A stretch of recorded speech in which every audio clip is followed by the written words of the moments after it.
It's August, so we're doing another live fantasy football mock draft. I'm going to drop the link right here in the chat for you guys.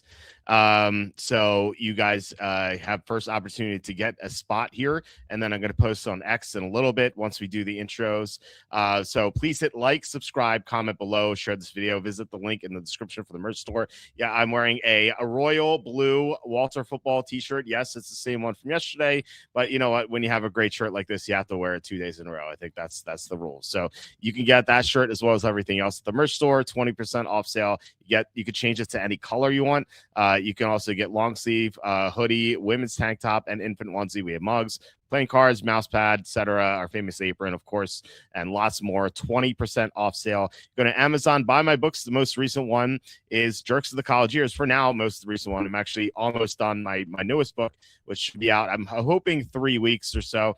But yeah, Jerks of the College Years. I made fun of all sorts of people at Penn State. I was there for 6 years, so it was a blast. And then Safety and a Field Goal, which is my top 5 topic book about the NFL. It's my first book. And please consider super chats and super stickers. That is the best way to support the show.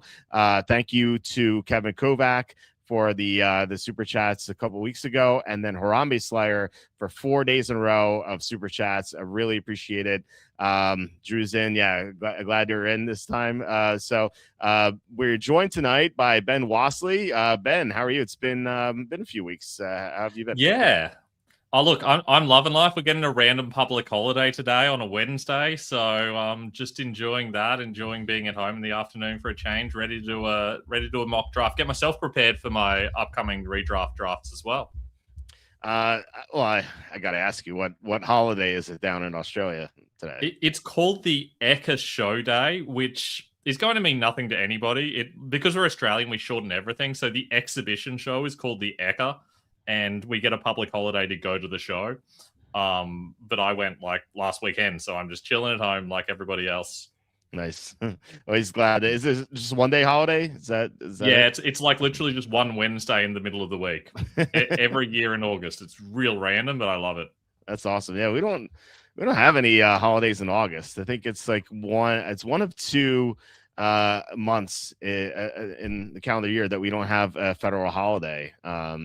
We used to have 3 with June. That changed, but yeah, like August and I want to say March, I think. So yeah, that's August. We don't typically have days off, but you know, we get to draft fantasy football here. You have the 10th spot. I have the 6th spot. We're waiting on 3 teams right now. So have you done, I mean, we've done best ball drafts together, obviously, but have you done any real fantasy mock drafts or real drafts yet? No, I've been mostly doing dynasty stuff. So I haven't really had a chance to look at some actual drafts. I've spent a heap of time doing rankings though, so I feel pretty comfortable about where I've got everybody. But actually seeing it in a mock draft, what I'm really going to learn today is how everyone else feels about people, because I know how I feel about people. I'm pretty comfortable with my rankings, and I want to know just how off I am about how other people feel. I feel like when we did our first best ball draft together, you're like, of certain players, you're like, oh, I can't believe he's going there. I think we've seen that. You might be surprised by where some guys are going. It's been a surprise, I think, for some of these people. But we'll see. We have one more to go. Actually, I probably should open up my rankings before we begin. Just waiting on. Oh yeah, me too. Actually, team 2. Waiting for team 2 to get here. So we had some news today, and you know, we're going to talk about this guy. This guy's going to be drafted very quickly, I would assume. Puka Nacua, I don't know if you know during your holiday if you saw the news where Adam Schefter said there's a chance that he's suspended for the first game, and then he also left practice today with some sort of injury, but apparently it wasn't that serious. So it sounds like this possible suspension is the bigger story here. So would that affect where you would draft Puka Nacua in the first round? It's definitely going to affect my enjoyment of the Rams 49ers game in Melbourne. I think that's going to make a big difference. I was really looking forward to seeing Puka Nacua in person. On the upside, it does seem like we might have George Kittle there, so maybe that'll cancel out. But it has a small impact. For me, he was pretty close to Jamar Chase. And now I think it's going to be a case of considering whether he or Jackson Smith-Njigba deserves to be the number 2. I think that kind of consolidates Chase as my number 1 receiver. Yeah, I would think so too. And plus, like he had that weird stuff, and I know this is related, but he had that weird stuff off the field, so I was always like a little worried about him. Plus, he tends to get banged up, and his quarterback is also 39, so that's an issue. So I know Burrow gets hurt too, but still, he's younger. And did I attend PSU? Yes, I was there for 6 years, so 6 fun years. All right, we are ready to go. Let's start this draft. There is a minute per pick. And we start right away with Jahmyr Gibbs, and then a surprise instead of Bijan. Ooh. Chase. Are you Gibbs over Bijan? Like everyone? I am Bijan over Gibbs. Wow. Remind me, did we end up deciding this was PPR or half PPR? I can't remember. This is half PPR. Okay, yeah, then I would definitely have been taking Bijan first. Okay, well, tell me why. I just feel a little bit safer with his workload and the way they're going to use him. I still think Gibbs is going to be a little bit in some sort of timeshare with Pacheco, whereas I think it's pretty clear that Bijan, all he's going to lose is that like hard yardage, 2-yard games that Brian Robinson's going to pop up and get. There's going to be a lot of checking down. I think both Tua and let's say Tua for now is going to be the guy that is doing a whole lot of checking down to Bijan. Yeah, for now. We'll see. I mean, I know it'll be Cooper Rush at some point. I'm pretty confident. It's I mean, we laugh, but it's sad, and it's kind of true. Like, this team's gonna be terrible. But that's like the one of the 2 points I would make for, and I guess they're kind of related. Like, Detroit is just so much better than Atlanta. Like, I just trust them more. I don't really trust Atlanta, but you're up here. Hampton just went. I love Hampton this year. You're up at 110. So what are you doing here? What did you think about Mike McDaniel coming out and saying that he thinks that we're going to see all 3 running backs used in a committee, and they're going to take the hot hand and all of that jazz? He said we're going to see all 3 running backs. Like, yeah, if we see 2 carries, yeah, we're going to see them, right? So, like, I'm not. He didn't say like we're going to run. It's going to be like a split committee, like 33, 33, 33. He just said like we're going to see those guys. So like two carries, 1 catch, like that constitutes seeing them, right? I don't buy it. Like, they draft this guy in the first round, Hampton in the first round. I don't think they're going to bench him especially for Vidal. Like, Keaton Mitchell at least has like a little upside. Is like he can break a long run here and there, but Vidal stinks. Like no coach in his right mind would play Vidal over Hampton. So, yeah, if Vidal gets 1 carry, that's fine. Is that what the conclusion you came up to? And yeah, look, you're up again. I think it's kind of wild to suspect that, to suggest that it's going to be anything but Hampton all the time as much as humanly possible. Yeah. Also impressed with how many running backs are going off the board here. I personally wouldn't have minded taking Justin Jefferson with my previous pick, but I was pretty confident we'd see a lot of running backs. And I think CMC has the upside to win me this fake league that we're playing. So I'm instead going to go with Jefferson right here, because in a 2 running back, 2 wide receiver, 2 flex, I like the idea of having a little bit of flexibility there. And taking 1 of each is a good starting point. Yeah, I wanted to ask you about those picks. Any concern with McCaffrey and his injuries? He's been 1 year on, 1 year on, 1 year off. He led the league in carries last year. I mean, I guess you're not concerned. Are you like a little concerned? Like, what's your thinking here with McCaffrey? He's a running back. I mean, to be a running back and have played 10 seasons and stayed healthy for 7 of them is pretty good. He gets a lot fewer hits than a lot of guys, because so many of his catches are out of the backfield, as opposed to just like running it straight up the middle. So I think their scheme generally helps him and protects him a little bit. So I feel as good about him as I do about any other running back. He's a pretty locked in number 4 for me.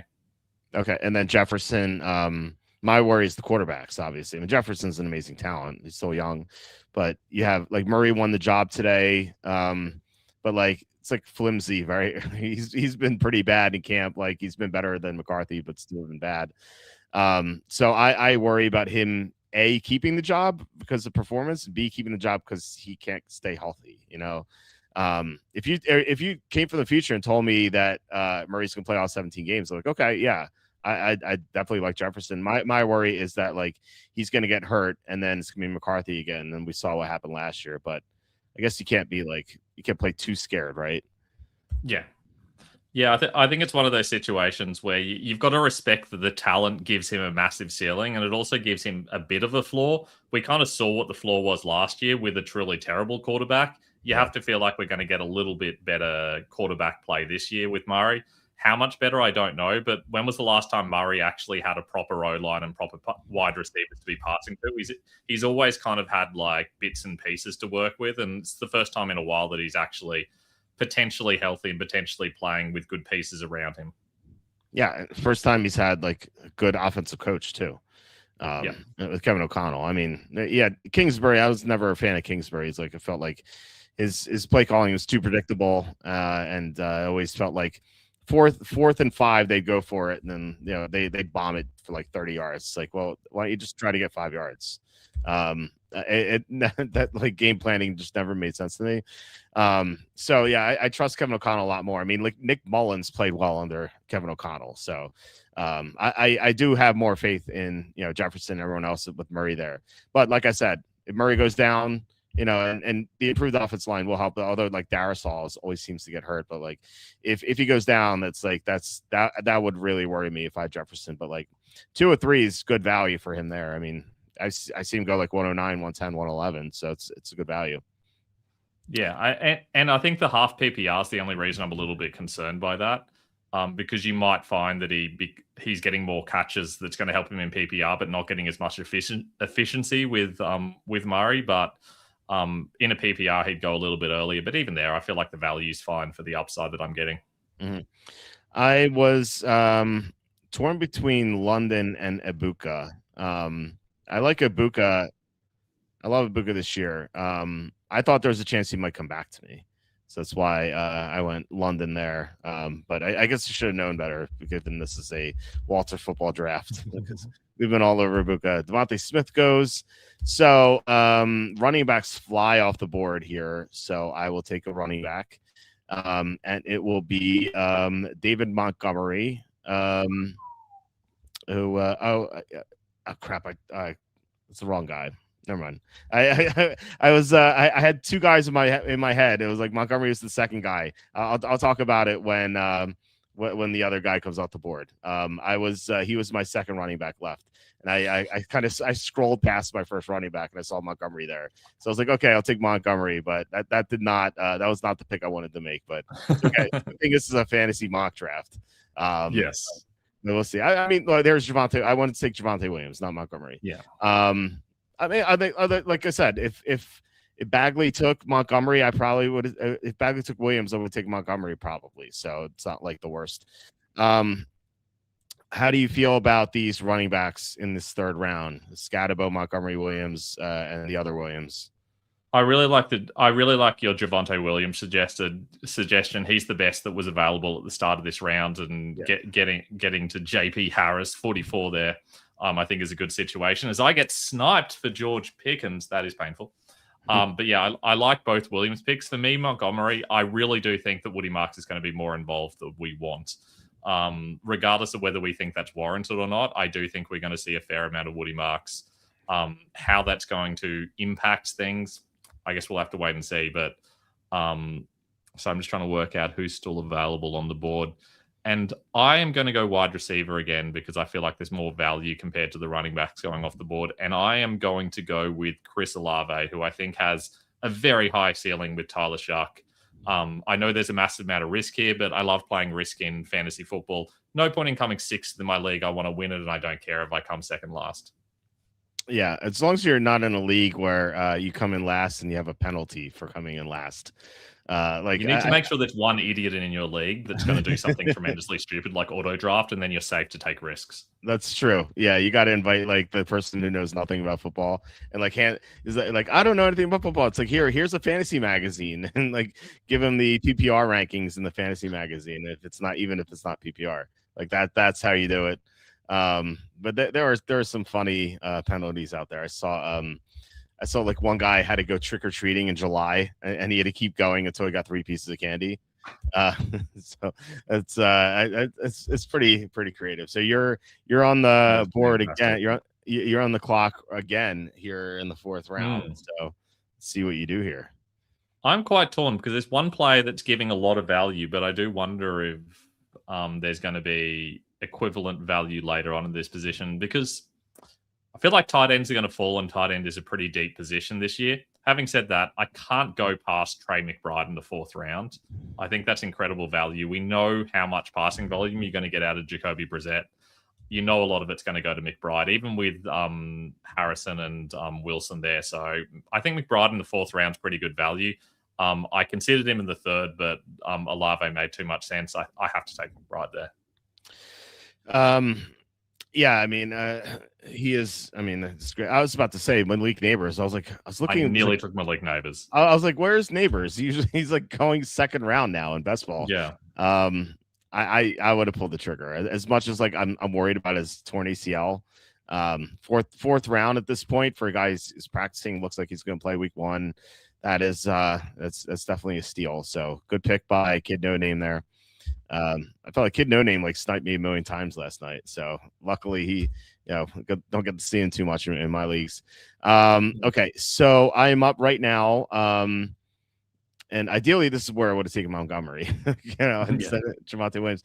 I still am gonna go running back. I like the receiver depth this year, more so the running back, and I'm going to go with a guy who may be in a committee, but I think that he will be the winner of that committee. And it's Bashal Tutin. It's Liam Cohen running back. And I think he's just more explosive than Rodriguez. I'm not buying this Rodriguez stuff. Like, yeah, maybe Rodriguez gets some goal line touches, but like, I actually, I don't know, kind of curious about your take on this. I bet Bashal Tutin to be the NFL's rushing leader at 85-1. I just think with the Liam Cohen offense, he has a chance if he gets the carries. So what do you think about Tutin here? I think he could be very productive. My concern about that idea is it's being the rushing leader. And I do wonder how many of his touches are going to end up being out of the backfield with Rodriguez getting a lot of the pure rushing work. I think Jacksonville in general could have the combined rushing leader. But I think the odds of it going specifically to Tutin is lower. Okay. Yeah, I just don't know. I just think Rodriguez is so mediocre. Like, Tutin's more explosive, and he's their guy. Like, he's the running back that Liam Cohen drafted, like in his 1st draft. So I don't know. I know they have he has connection with Rodriguez in college, but still, I'm pretty confident in Tutin. I don't know. I could be wrong. I was wrong about this last year. I thought they're going to go with Bigsby over Etienne, and they went Etienne. So we'll see. I don't think we'll find out in the preseason. So it is a risk, but I think there's high upside for sure.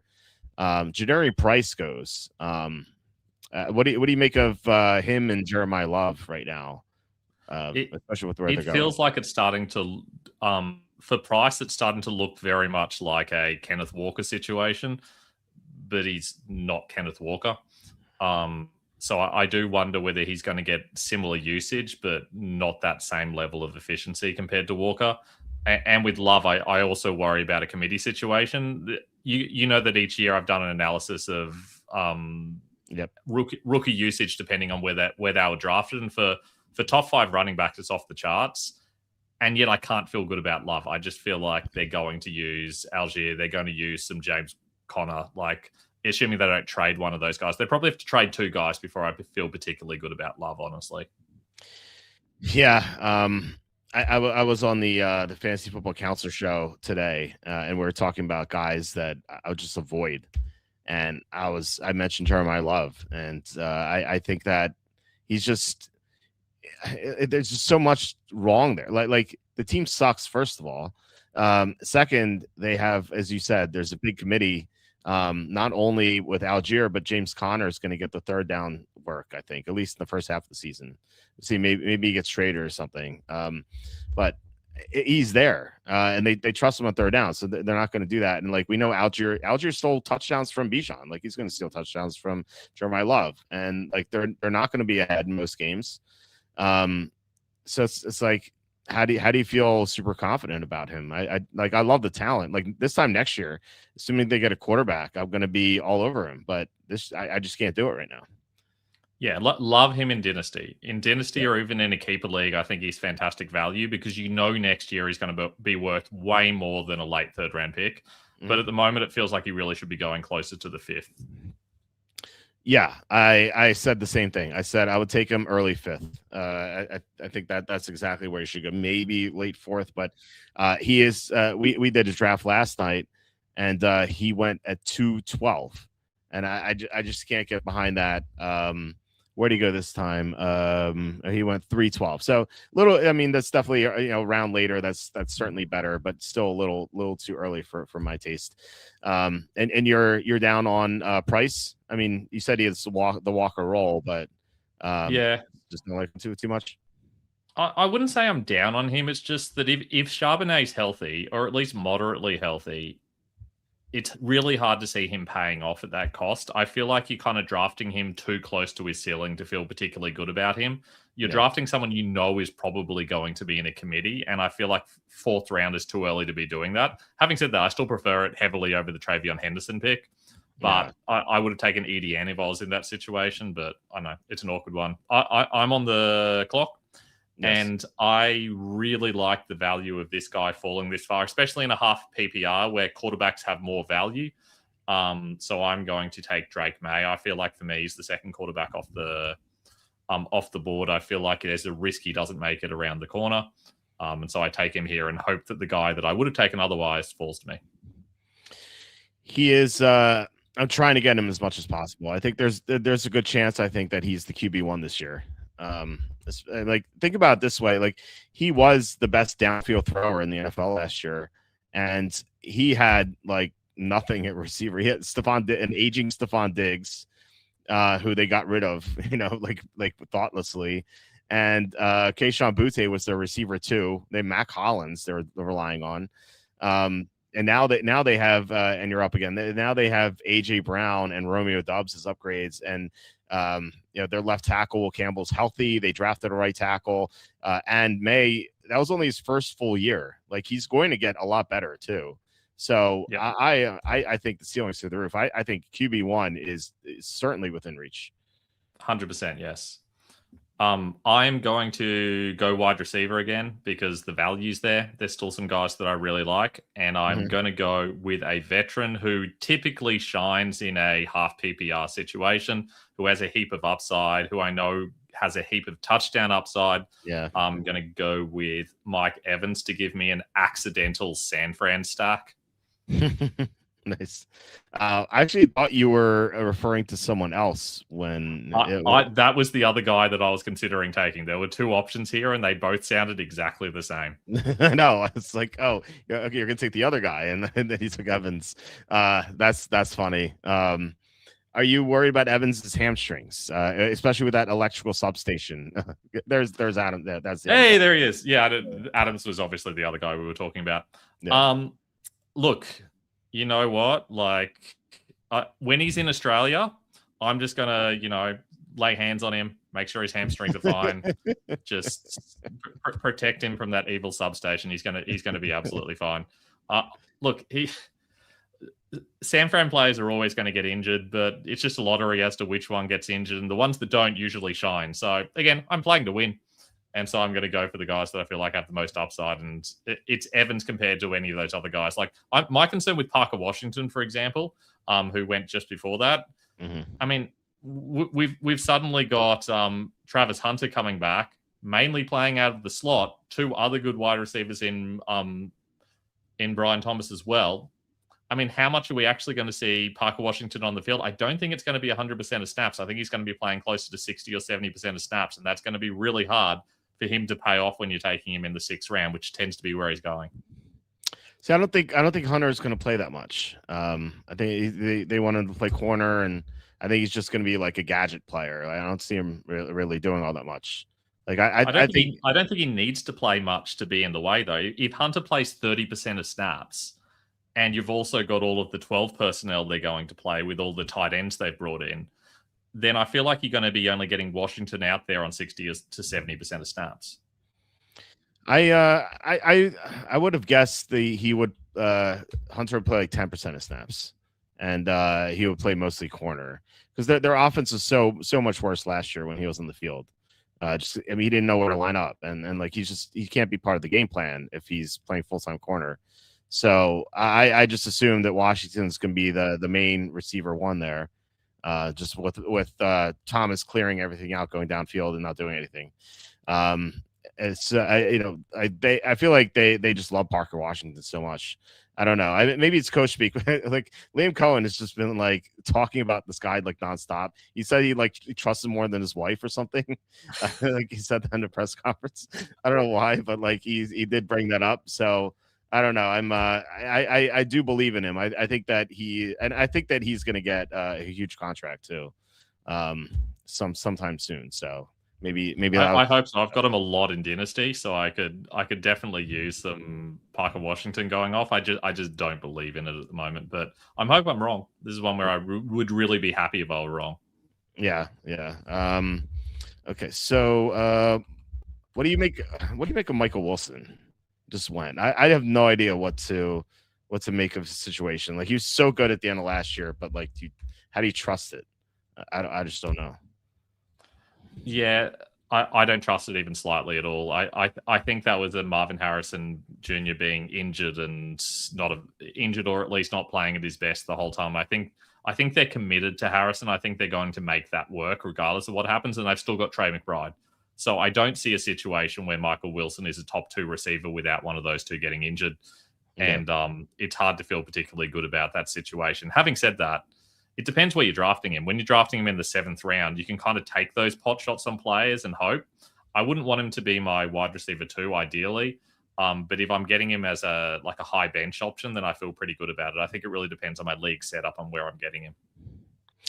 Yeah, I think 7th round's fine. Laporta went. I don't know if Bagley is watching me draft. Or watching the screen. I tried to draft someone. I was like, oh wait, it's not my turn. I was clicking a Doomsday, wouldn't go through. I was like, oh, I'm the 6th pick tonight, not the 5th pick. It was the 5th pick last night. So yeah, I told Ben before we started recording that I have this series going on the channel, like how to draft out of the whatever spot. And I've done 11 out of the 12. I can't get the 6th pick to save my life in best ball. I just can't do it. Like I've done like 30 drafts in the past like 3 or 4 nights. Every time I'm like, come on, 6, 6, 6, 6. It's like, no, it's just like 10, 2, 3, whatever. I can't get 6. I've gotten like 12 like 5 times in the past 3 days. I can't get 6. So that's why I did 6 tonight, just to finally like complete that that whole the whole anthology there for like how to draft out of the spot. So it's gonna look a little different, but hopefully it's okay. Alec Pierce just went. To me, this feels like Chris Godwin from last year, like with the ankle injury that just may not go away. I'm not confident at all in that situation. What do you make of like the Colts with Pierce and everything, and Taylor and Daniel Jones? It makes me really nervous. More for Daniel Jones than anything else, because I've got him in quite a few dynasty leagues. It's hard to see Pierce getting fully healthy, but I actually really love the upside, and I love upside in general. He was the guy I was going to take if he was available. Because I think the upside is huge. There's no one else there besides he and Tyler Warren, and Jonathan Taylor. It's going to be one of those situations, I think, similar to Atlanta last year, where the offense is slightly improved and all of the key position players get a heap of touches. I also quite like it for Josh Downs. I think Josh Downs is really going to benefit from Michael Pittman moving on. I think they're going to use him a whole lot more than they did last year. I should probably do something of value right now. Yeah. I am going to take the antithesis of Michael Wilson, which is Marvin Harrison Jr. Just didn't feel like I had enough guys that wear red on my team, and so I wanted to add another one. Yeah, you gotta stack up all the red teams. It's kind of like the woman at the office who wins the NCAA tournament pool just taking the mascots. And you feel so tilted because you do all the research, and then she just gets lucky. Actually, like my cousin did that too. She 1 year, I think it was like 2015 or 2016. She I think it was 2015. So anyway, she I saw her at a wedding, and she's like, "Well, guess what?" I'm like, "What?" She's like, I won my NFL picks office pool." I'm like, "Oh wow, I didn't know you follow football." And she's like, "Oh, I don't." I'm like, "Well, how'd you make the pick?" She's like, "Oh, I just looked at the team names and I picked what I liked." So I'm like, wow, you probably like guys like who are putting so much research into it, and then they see this girl who like probably can't name 3 players. She just wins it. It's brutal. It's brutal. It's like that guy who auto drafts and then somehow finds a way to make the playoffs, and by then his team's loaded and he somehow wins the league, despite having done very little of the early effort and just getting a little bit lucky. Yeah, it's like the 1% of Matt Miller drafts that win, where he he doesn't do anything or set his lineups. So like I heard that like he like won one league or something, and then like he's finished last in like all the other ones. Okay, you took Makai Lemon. That's very interesting. Tell me about why you like Makai Lemon. Upside. I think there's a heap of upside there. I think realistically we know what the Eagles do. Everything goes to one running back, one of 2 wide receivers, and potentially the tight end on certain weeks. But it tends to be the top 2 wide receivers, and they seem to really like Lemon. We know why they shouldn't like Lemon, but apparently they don't know that, and I'm banking on that idea. They're gonna find out soon, I think. Yeah. I'm so worried that like he's just gonna be out of the league in like 2 months. But yeah, I mean there is upside for sure. It's a lot of downside too, with how he behaves. Like I said, it's like a very poor man's version of Antonio Brown. It's the way he acts. So we'll see. Okay, check out your team. You've only drafted 1 running back, so you're going solo running. You're going hero running back, I should say. Yep. Are you concerned at all with the running back depth? Just looking at the who's available on at the position. No. I love the strategy of going hero running back or even 0 running back because I back my ability to fill my bench with upside and then wait for an injury. I'm perfectly comfortable with having 1 mediocre running back in my lineup each week if the rest of my team is absolutely loaded, because we know that it is the position that's going to have the most fluctuation where you're most likely to find value later in drafts. And I feel like every wide receiver I've got, I know that I'm going to be able to rely on them to definitely get points. Plus, I've gone stud tight end and stud quarterback. So I know that every week, 7 out of my 8 positions are going to be great. And I'm perfectly comfortable with filling that last position until one of my guys hits off the bench. Okay. To me, I'm curious to see what you end up with at running back. To me, it feels like running back's so scarce this year. Like I feel like compared to other positions, like I'm looking like receiver, tight end, and quarterback. I'm like at least in best ball when I'm drafting, like I get to round 10. I'm like, oh, I love all these quarterbacks. I love all these receivers. I love all these tight ends. And like I'm looking at running back. I'm like, it's like maybe that guy. I don't know. So yeah, I'm curious to see who you end up with at running back. I try to, when I do best ball, I try to get like 4 running backs in the first 6 or 7 rounds, and then just go ham on receiver at toward the end. Like I'll make like 5 or 6 picks in a row at receiver, like starting like round 11. But I mean, obviously redraft's a little bit different than best ball. Yeah, this is the total opposite of what I would do in best ball. In best ball, I think you want those stud running backs who you know is going to have that upside to have their big weeks. Whereas with wide receiver, you can afford to take the cheap guys who are going to boom once or twice, because you don't need to guess when they're going to boom. I think it's a lot easier to know when a late round running back is going to boom because they're in the starting role now. Whereas with a wide receiver, it's really hard to predict when they're going to have that big week. You don't have to worry about that in best ball.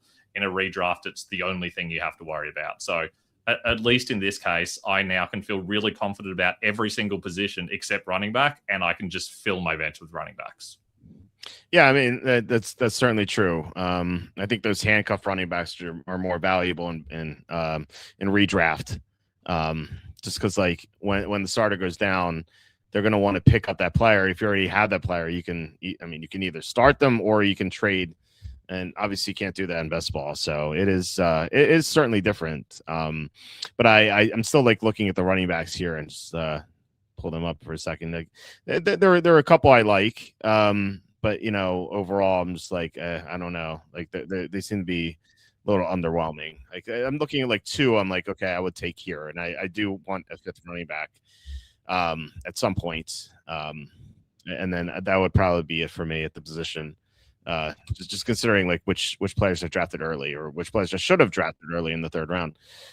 Woody Marks goes, and then I'm gonna take my fifth running back here. I saw that Jordan Mason's still available. Mason is looking like the starting running back in Minnesota, and Aaron Jones is gonna be mixed in, but looks like Mason's gonna be the lead back, and Jones is frankly is old and injury prone, so I like Mason. I'm kind of surprised Jones went before Mason here. I mean, I considered taking Aaron Jones with my last pick because I figure he's going to be the starter in week one, and therefore he's going to be the guy that I want if I'm taking a 0 RB or a hero RB strategy. If I'm not doing that, then I agree. It makes total sense to take Jordan Mason. The only reason you would take Aaron Jones is if you're worried about who your week 1 and week 2, 3 starter is going to be, because he's probably going to be someone that you can rely on. Okay. I read somewhere that Mason would be the starter. I'm not sure where I saw that, but so Gainwell goes. I don't know. Maybe that was wrong, but I think I heard that somewhere. So, okay, Quentin Johnston off the board, and then Herbert. So double Chargers in a row. So you're up now at 9-10. So are you gonna start pulling the trigger running backs here? Yeah.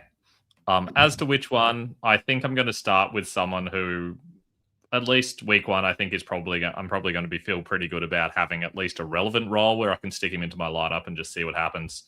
So I'm going to go with Rashad White.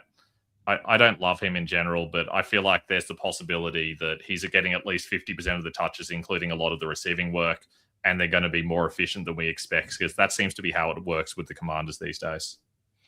Yeah, I have no idea what to make of that. Like, it could be him, it could be Krosky Merritt, it could be Katron Allen, like, for all we know.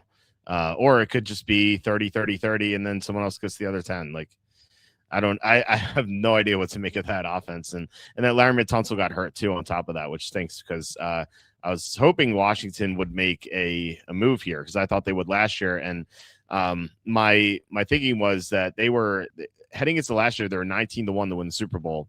And obviously that was terrible. Daniels just got hurt, and everyone, and McLaurin got hurt, and everything. The defense was terrible.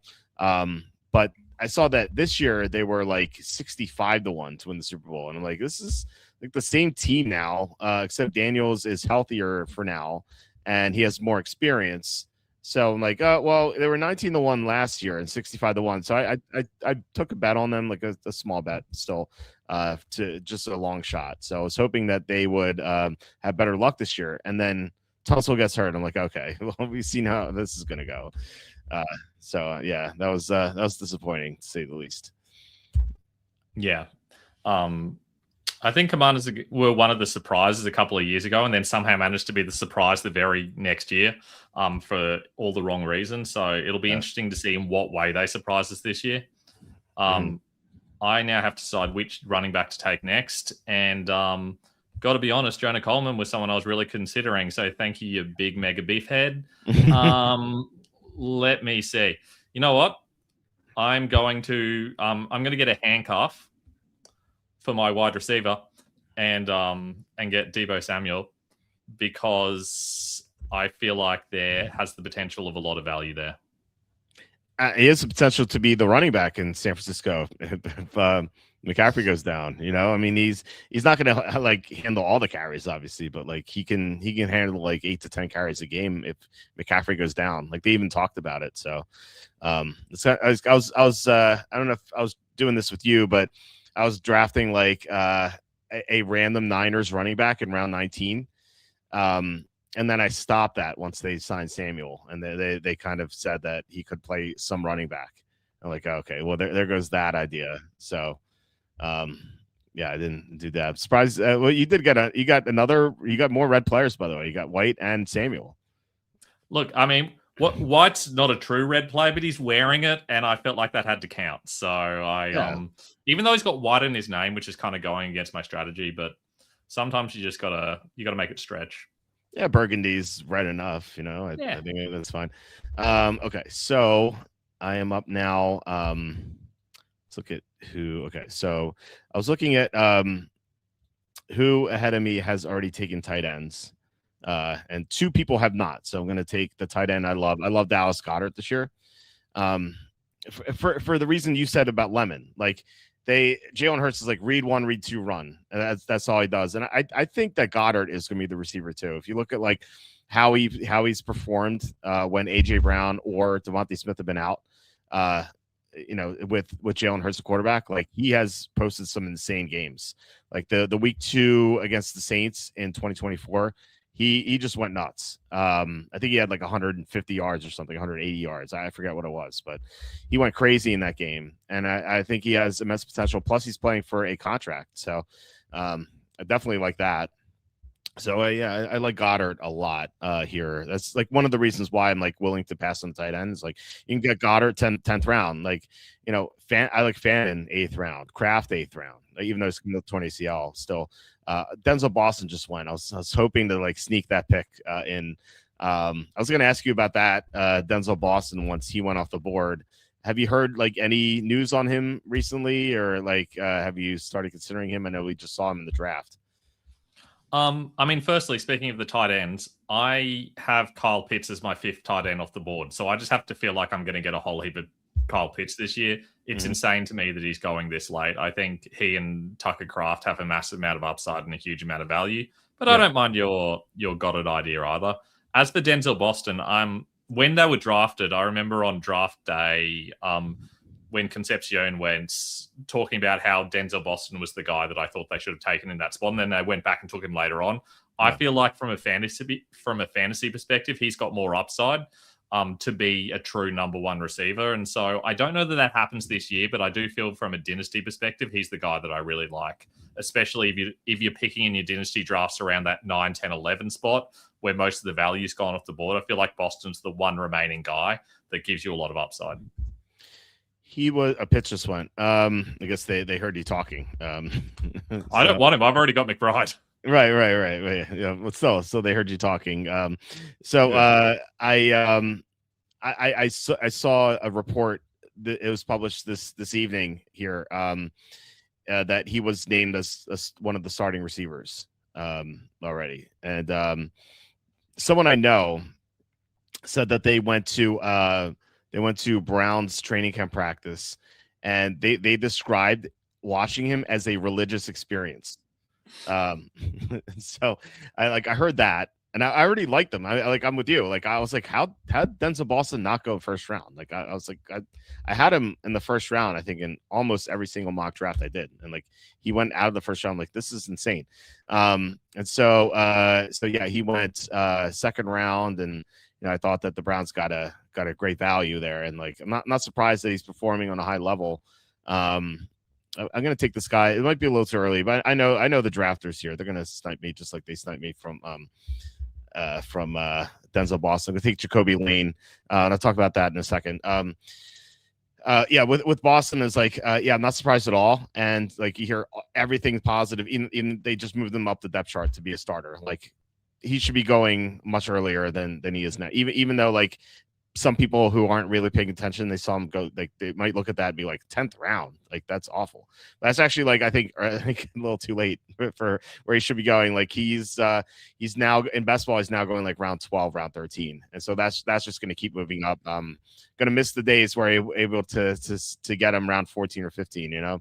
But he's moving up a lot. Stribling is another red guy you could have taken. He's another guy who's good in training camp. So, with Jacoby Lane, so we have sources. So like we asked one of the sources who he thought would be this year's Puka Nacua, as in who's a mid-round receiver who could just come out of nowhere and be like a great contributor right away. And he said Jacoby Lane. And this is before training camp. And I saw a report from one of the beat writers. He said that he's been covering the team for a long time. He said that Jacoby Lane's had the best rookie training camp he's ever seen in all his years covering the team. And I know that you should take some of that for granted, but like I already heard that from our source. And so this is just like confirmation, he's a big guy. He can catch touchdowns. Like they really don't have much at receiver outside of Flowers. So it's like upward mobility there. They got rid of the tight ends, so they're gonna be more receivers on the field. So I think like Lane has lots of upside here. What do you think about him? And I guess Stribling, some of these other rookie receivers, like Concepcion went before that. And you're up, by the way. I'll firstly do my pick. Obviously I'm going to running back again. I'm going to go for one more player that I feel like is going to give me at least a little bit of value in those first couple of rounds, because I really have nothing outside McCaffrey and Rashad White, who's not that much in the first place. Taking one more player who I think might be okay in those early weeks might be someone that at least gives me, running back 4-5 sort of production, which is Isaiah Pacheco. Plus, there's always the upside when Jameer Gibbs gets injured that they're just forced to use him as their running back one. As for the rookies, I'm totally with you on Lane. I think it's been pretty clear that he's well ahead of Surratt, and they don't love Bateman. There's nothing exciting about him. Hasn't been for quite some time. Lane's going to be their wide receiver too, and they desperately need a proper wide receiver too to produce. And I feel like there's a lot of upside with him. Is there enough upside to win your league? No. But you're in the 11th or 12th round. There's certainly enough upside that he could easily be a kind of guy you can feel good about in the flex each week. Stribling I really liked as well until Deebo Samuel arrived. And now the best upside is someone gets injured. But even if someone gets injured, there's still McCaffrey, there's Kittle, there's Evans, and there's Samuel. You need probably two of those guys to get injured before you even feel remotely comfortable about Stribling being someone you can start. Yeah, I felt the same way. I'm like, I moved Stribling up so much. And then they signed Debo, and I guess like you should have seen it coming, I suppose. But still it was disappointing to see it. But still, like, it feels like all the receivers they have are so injury prone or old. Like starting with Evans, like hamstring issues all the time. He's 33. Debo, he looks like a defensive tackle out there. Like, yeah, I don't know how in shape he is. Christian Kirk's already banged up. George Kittle coming up to torn ACL. We know McCaffrey's history. To me, this sort of feels like Emeka Buka last year. Heading into Tampa, where I was like, initially I didn't like the pick because I thought they had so many more defensive needs, and nothing against Ibuka either. But then I thought about it. I was like, okay, Godwin's probably not going to play for 2 months. You have Evans at that point was 32 with chronic hamstring issues. Like, what happens if both guys are out? Like, Ibuka could be the starter week 3 or week 4. The receiver 1 week 3, week 4, and that's exactly what happened. And I feel like there's a path for Stribling to be the receiver 1 at some point this year. Will that happen? We'll see. I don't know. But I think there is a possibility. So you took Brian Robinson Jr. So you're handcuffing both of the top running backs this year. Yep, and they're wearing red. I think that's really the number one priority. But yeah, we're talking about offenses which really value the running back, and even if these guys don't get the same workload as the starters, and they won't. And even if they don't have the same efficiency as the starters, and they won't, they're at least guys that I can feel good about putting in as my running back too, if there's an injury in front of them. And we talk all the time about how starting running backs get injuries. It's something like 50% of starting running backs going to miss at least 2 games during the season. And that's enough for me. And at least, 20% of them are going to have an injury at some stage where they miss the rest of the season. If you pack enough of those guys on your bench, plus you can also win guys off waivers, that's going to be enough to find you a running back 2 and a running back 3 during the season. I love doing that. I love just holding all the handcuffs on the team, and like it pisses off everyone else. It's like, where is this guy? How do you have him? It's you get that extra equity out of it too. I did that in a recent draft or a recent league I did. It was a few years ago, but it was when Jordan Mason took over for McCaffrey when he got hurt. And I drafted Mason. It was like my final non-kicker, non-defensive pick. And yeah, I just had him on the team, and that just really helped me out. Okay. just look at the quarterback. I had Lane typed in as like Blaine Gabbert's top quarterback. I'm like, wait, what's going on here? All right, let's see here. This guy go? I feel like okay, Tyler Shuck's still available. Okay. Um, I love Tyler Shuck. He plays in that high paced offense. I like Kellen Moore a lot. I like his weapons. I like his offensive line. It feels like sort of like Drake May last year. I kept taking Drake May in the 10th round. He's not quite Drake May, but I think 12th round, 2 rounds later for me. I really like Shuck as a sleeper this year. What do you think about him? What do you think about these quarterbacks late? I mean, like, this is why I'm waiting on them. Unless like I can get Drake May. That's like the one exception. But like, this feels like there's so much depth here. I think like I'm happy with any one of these guys except for maybe Knicks. But yeah, what do you think? I think the biggest issue I have with quarterback, once you see guys like Burrow who hurts, Daniels go off the board, there's probably 14 guys that I feel relatively similarly about. I think Dak Prescott's probably a step higher, and I really like Jackson Dart's upside. But after that, once you start looking at guys like Trevor Lawrence, Caleb Williams, and then you add in your Purdy, Mahomes, Herbert, Stafford, those vets, there's not much difference between that whole group and then guys like Tyler Shuck and Kyler Murray, who at least have that upside but come with a heap of risk. So I'm just waiting, and I would keep waiting. Now, of course, I took Drake May early, so I don't need to wait at all. I'm not going to take a second quarterback. It's a waste to take a second quarterback when you've got a top 3, top 4 quarterback. There's going to be someone available on waivers. But if I'm taking quarterbacks late, I'm going to keep waiting, and I'm going to keep waiting until there's only probably 2 guys in that tier left. And then I'm going to take one and take someone very, very late as well.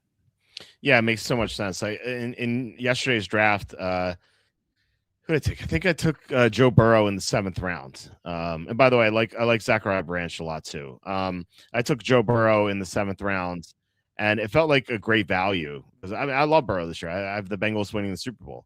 But then like I saw Shuck. I think Shuck didn't even get drafted, I think, or maybe he got like 14th round, and then like there are other good quarterbacks in round 14. I'm like, wait, why didn't I just wait for a quarterback? As great as Burrow is, Jared Goff's another clear example of that. So I'm going to take I'm gonna take one of these handcuffs here. I'm gonna take Tank Bigsby.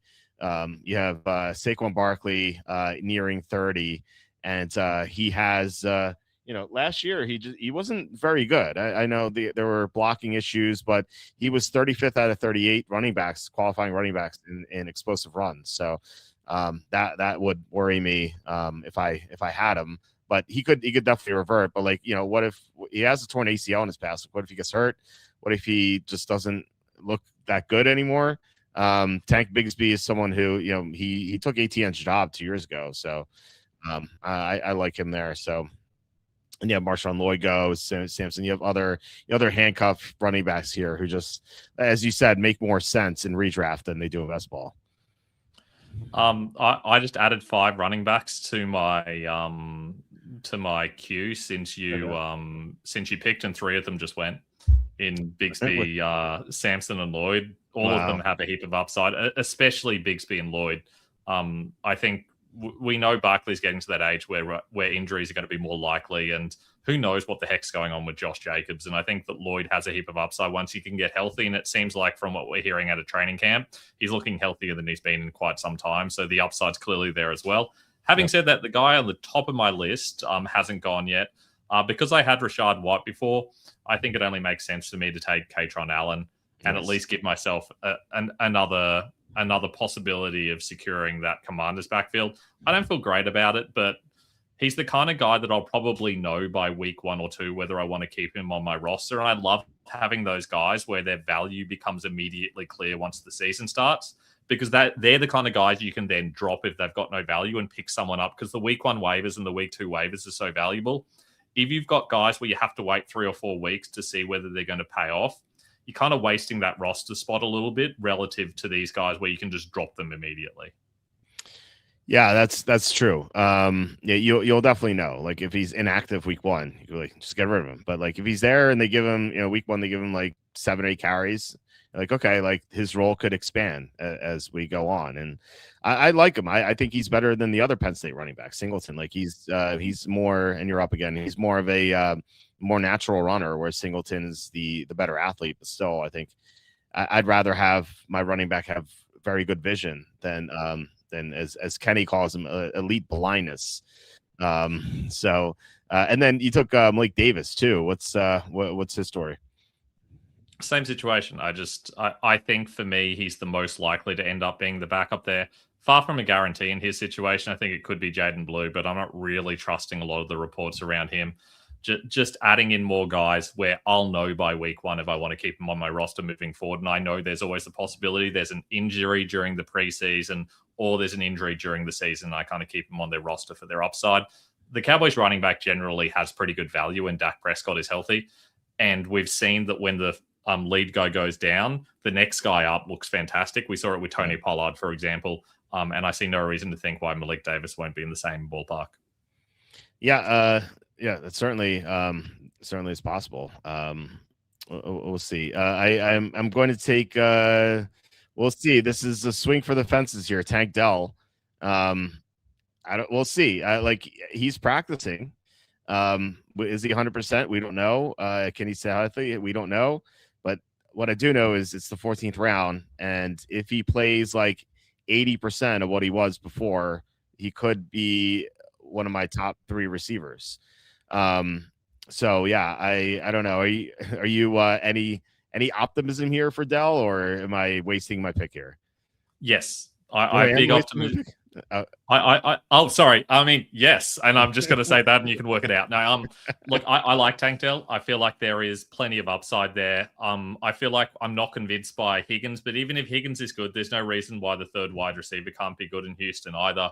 I think Dell has plenty of upside. I think the same argument goes for Trey Harris. I think Trey Harris could easily go past Quentin Johnston. I think they're both very good picks. So I think that's the type of upside you want with that sort of pick. And I feel like, again, with those guys, you're going to know by week one based on their routes run and how they're looking in the offense, whether they're going to be a clear starter. And if they are, you've got a hit on your hands. Yeah, I don't know if you saw the catch Trey Harris made yesterday, or maybe it was early today. He made like one of the most insane catches I've seen. Like he was like falling down, and he underhanded the ball. Like it was pretty crazy. It's worth looking up. It's pretty insane. But yeah, I agree. I think that there's a decent chance that he surpasses Quentin Johnston. I'm just not sold on. Interesting that Isaiah Likely, another tight end. You take Likely went round 14. He's going so early compared to this in best ball. He's going like round 10 or round 11. Which like I've seen the I saw like a stat breakdown of like Likely when Andrews hasn't been on the field, and his stats are insane. But like they still have Theo Johnson there, so like as much as I like his upside, like I am worried that Theo Johnson could function like same as Andrews did in Baltimore. So that's interesting. Like Kincaid, like look at these tight ends like Kincaid, Likely. I'm perfectly happy with these guys as my starter. You can play matchups too with these tight ends.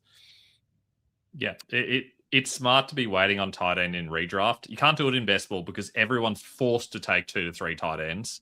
Whereas in a redraft league, half the people in your league can take 1 tight end and feel really good about it. So you're going to get that value later on because you know that there's a good 18 guys that are at least going to give you the possibility of value, and there's going to be somebody on waivers. So you can take someone with your last 2 picks, or last 2 non-kicker and DST picks, and you know that you're going to get a little bit of upside there. That's what I did last year. I got Juwan Johnson in the last round in 2 of my main leagues. Nice. And it paid off beautifully. I went late tight end all year, just got Juwan Johnson, got Brendan Strange. Strange got injured, obviously, but Johnson was great, and I didn't have to worry about tight end the rest of the year. That's awesome. That's just proof that you can wait for sure. Okay, I'm taking a defense here. Which defense do I want? I think I want. Are they still available? I'm going to take the Jaguars defense because they play the Browns week 1. I'm just going to play matchups.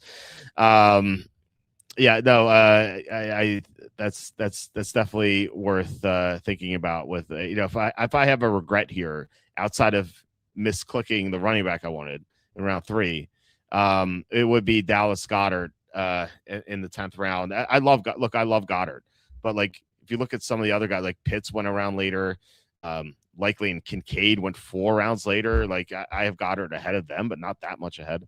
And I could have taken Denzel Boston instead.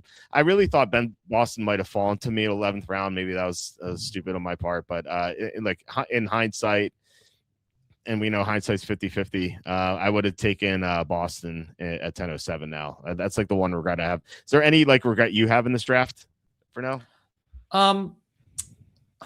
Maybe taking Drake May, seeing how late the quarterbacks are going. But even then, I really like the value that I got. Yeah. I feel like getting Drake May in the 5th round is nuts.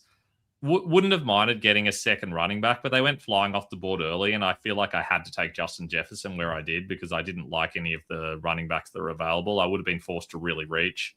So honestly, I'm actually pretty happy with my team. I feel like it kind of went exactly the way I expected to. If this was PPR, I'd like my team a whole lot more. And if this was a league where you started 3 wide receivers, I'd like my team a whole lot more. But I'm not going to get those same opportunities in that sort of league. So I'm still happy to play it this way. Take the upside. And if I get the right injuries, this team's going to win the league. And if I don't get the right injuries, that's okay. Because I took the risk that's giving me the most upside of winning the league. Yeah. So it's interesting that you said you didn't like any of the running backs. I want to ask you about Kenneth Walker because he went before my pick.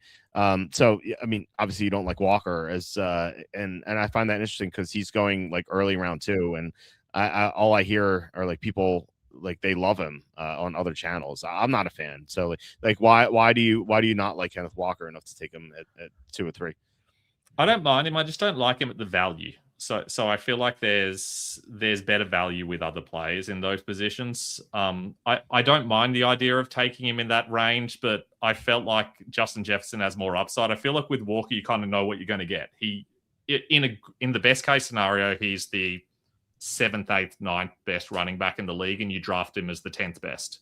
There's the upside with Jefferson that he's the best player in the league. That's not happening with Walker.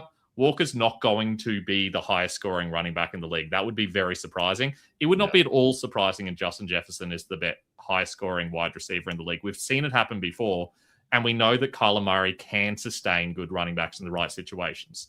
So I'd rather take that upside rather than a guy where I'm nearly drafting him into the ceiling, even though his floor's pretty high.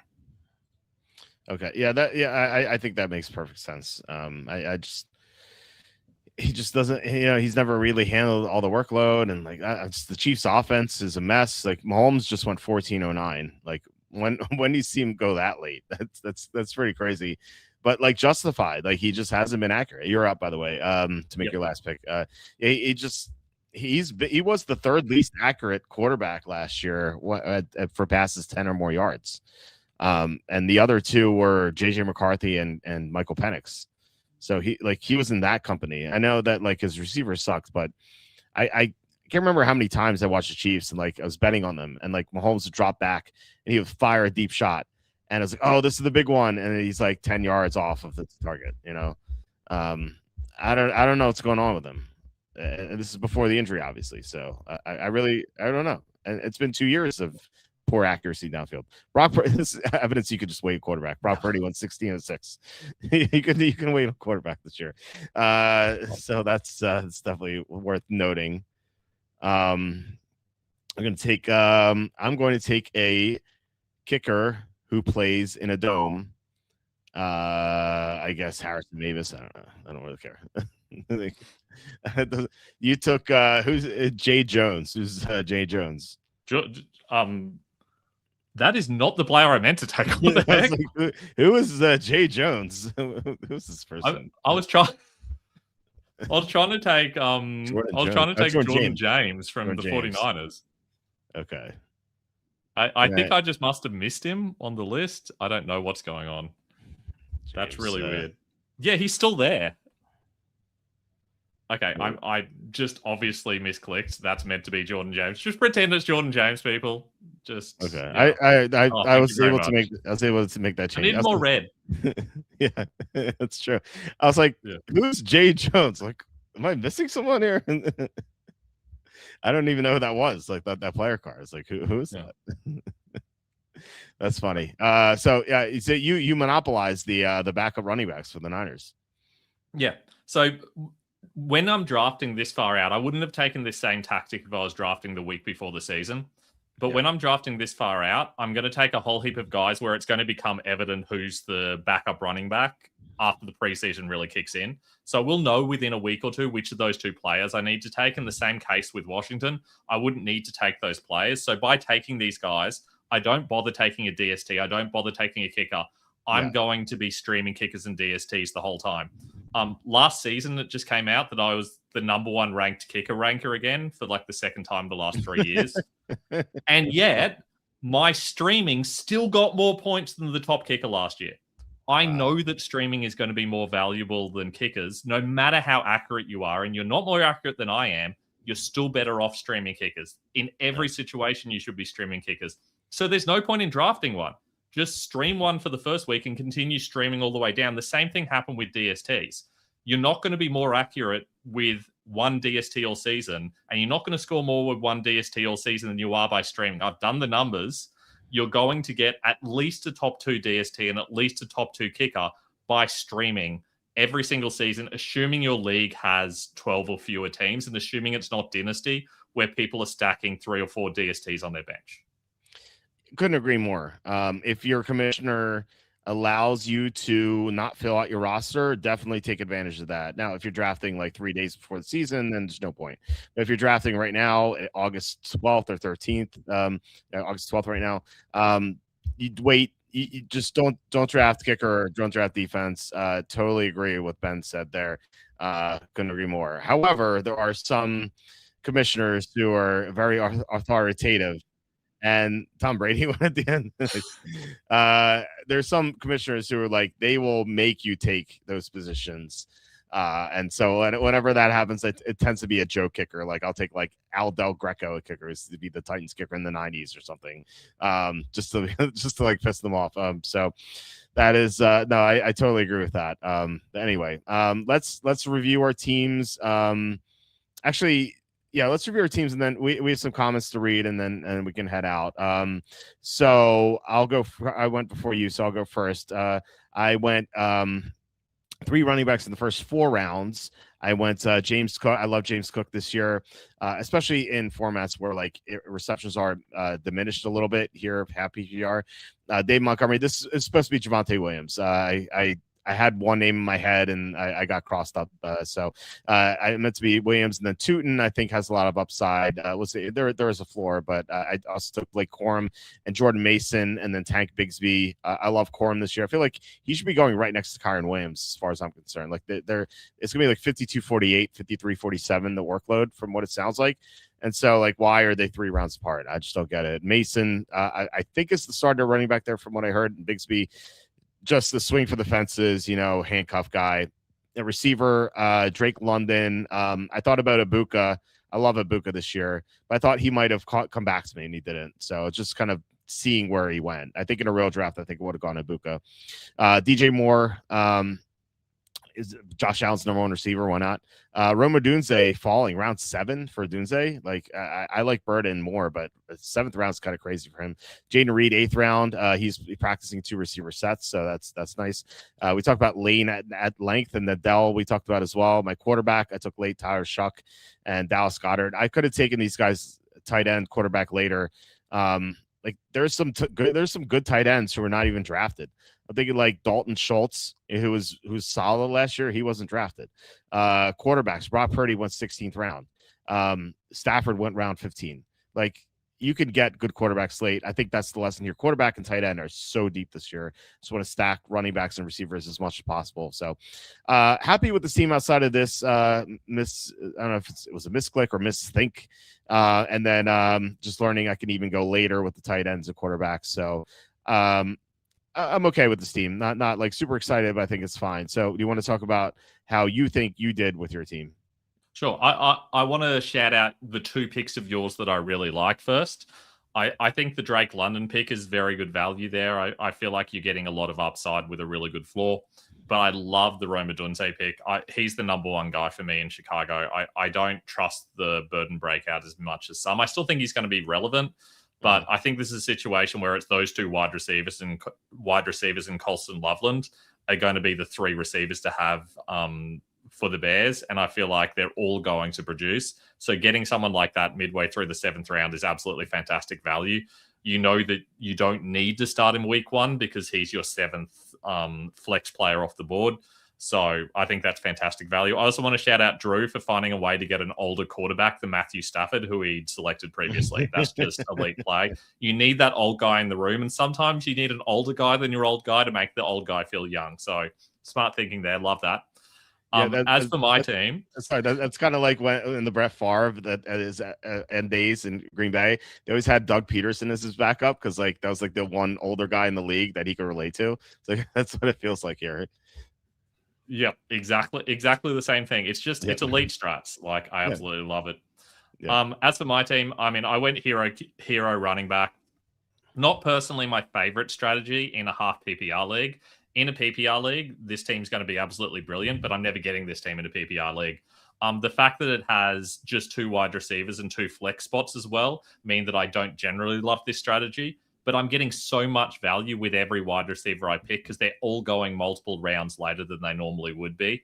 And at that point, that means I just have so much volume of good players that I could afford to punt on running back and hope that 1 or 2 of my guys off my bench hit. So 5 wide receivers I'm going to be starting for most weeks early in the season. And I feel like I'm getting a lot of value out of quite a few of them. Jefferson, Olave, Evans, Harrison, all probably the top wide receiver on their team. Harrison's a bit of a question mark there. Mekhi Lemon has a heap of upside. So does Deebo Samuel. So there's a heap of guys there that could be league winners. Plus, I feel like they're the kind of guys that at some stage in the season, I'm probably going to be able to trade for a running back.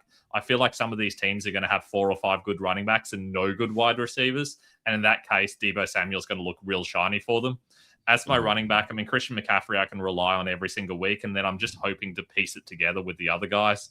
I feel like there's going to be an injury among the 7 different teams that I've selected running backs from. And I just need one of them to go off earlier in the season. And even if they don't, I still feel like Rachaad White's going to be a viable player to start early in the season. And if he's totally unviable, it's probably because Katron Allen is. Same thing with Brian Robinson. We saw that Tyler Algier was kind of a flex player in half PPR last season. No reason that can't be Brian Robinson this year. Same thing with David Montgomery to Isaiah Pacheco. And I'm getting them in the double-digit rounds. Plus, I've managed to take arguably the second best quarterback and tight end in the league. Probably a round or 2 later than I needed to.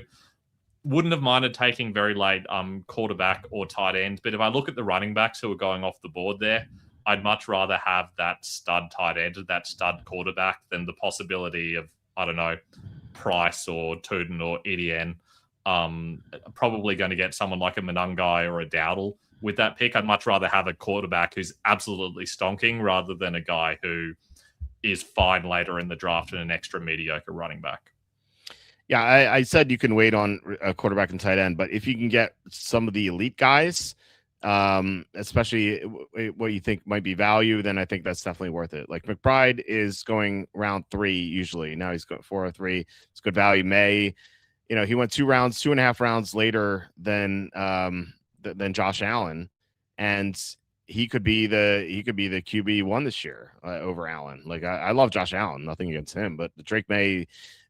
I talked about it earlier. Like he was so great last year, despite not having much to work with, and now he has improved line, better receivers, more experience. Like he easily could be the QB1. I love getting him best ball in round 6, round 5 here. I mean, it's close enough to round 6 anyway. So especially if you can stack him with AJ Brown, I think that could be a winning combination. Kind of reminds me of in 2007. I had like the sickest team. I had I took Randy Moss, Tom Brady, and Wes Welker as the Patriots stack.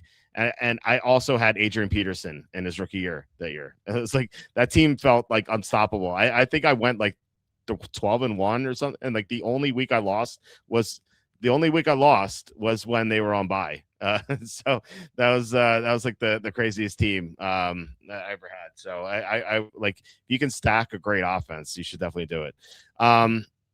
So let's review the teams that weren't on auto draft. I think 3, 4, and 9 at the end were on auto draft. So we can talk about the first 2 teams and then talk about like the middle 2 and then at the end. So Drew reviews, as you mentioned, he added 2 old quarterbacks at the end. We also had Lamar Jackson. So my I'm thinking like, Stafford's great value here, but like when you have Lamar Jackson, like you don't need a second quarterback, but it's round 15, so there's nothing wrong with that.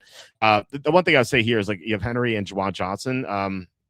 Given how late these tight ends are going, you don't need another one here. I feel like you only need one. So I like the running back start. Gibbs, Scatterbo. I don't like ATN, Jalen Warren, but I like the first 2 running backs. Receivers, Collins, Wilson, Myers, Dobbs. Look pretty good. What do you think about this team?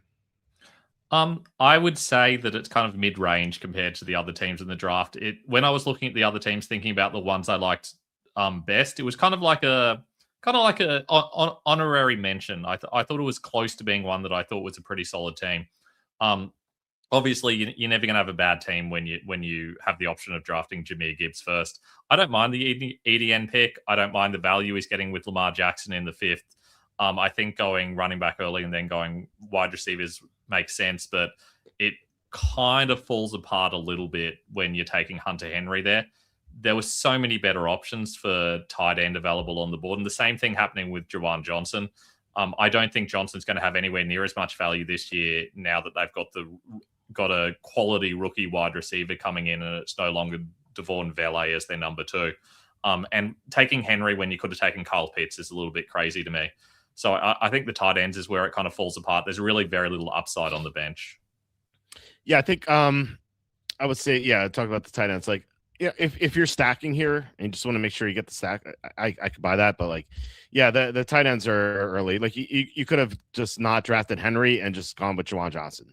Like that would have made more sense. But like I said, I think this team's really good otherwise. So just picking nits here. Teams 2 and 3. So Mega Alexandra said he's in the chat. So I don't know why he was an auto draft, but yeah, okay. So he's here.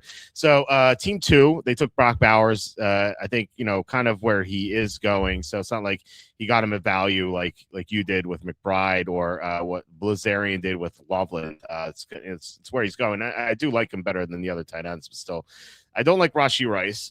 I don't like Travion Henderson. Charbonnet round 6 is, I think, a little too crazy. Like he's not going to play till like week 9 or 10.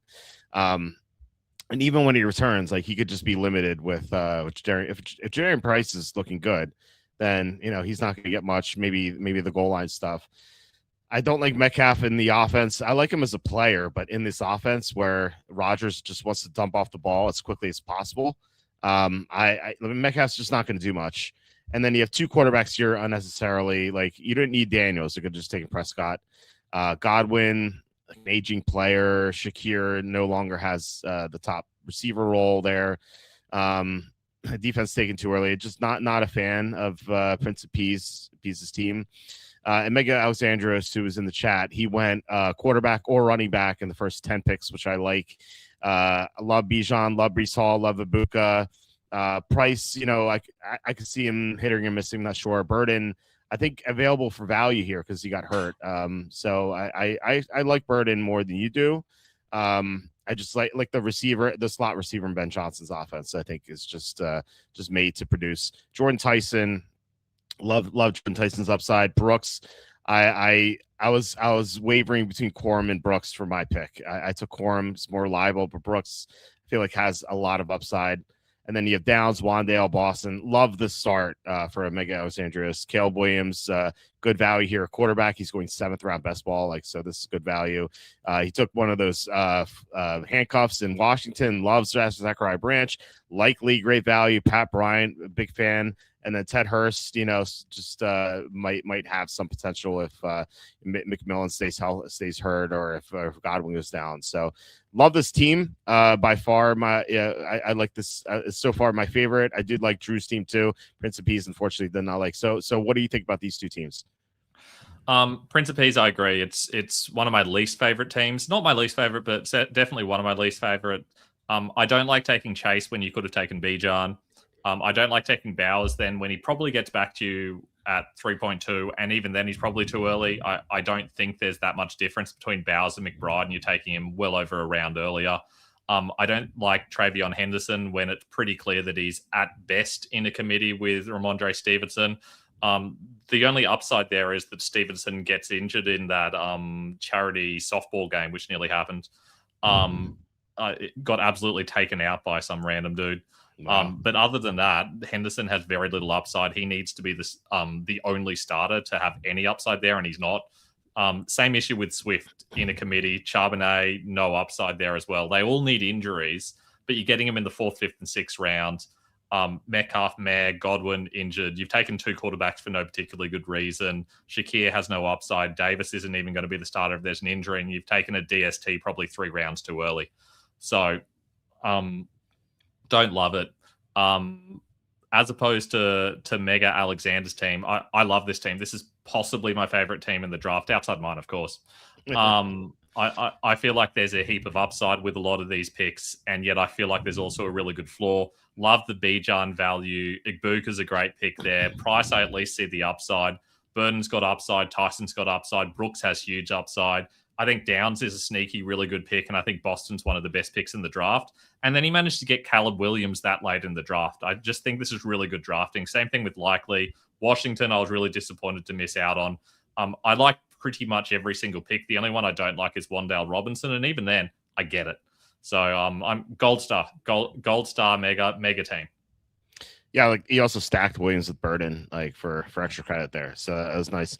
I think Jacob Meyer was on auto draft. If you're in the draft, if you're in the chat, please tell me otherwise. But I think he was on auto draft. So talk about the 3 middle teams. I think Blazarian was on auto draft as well.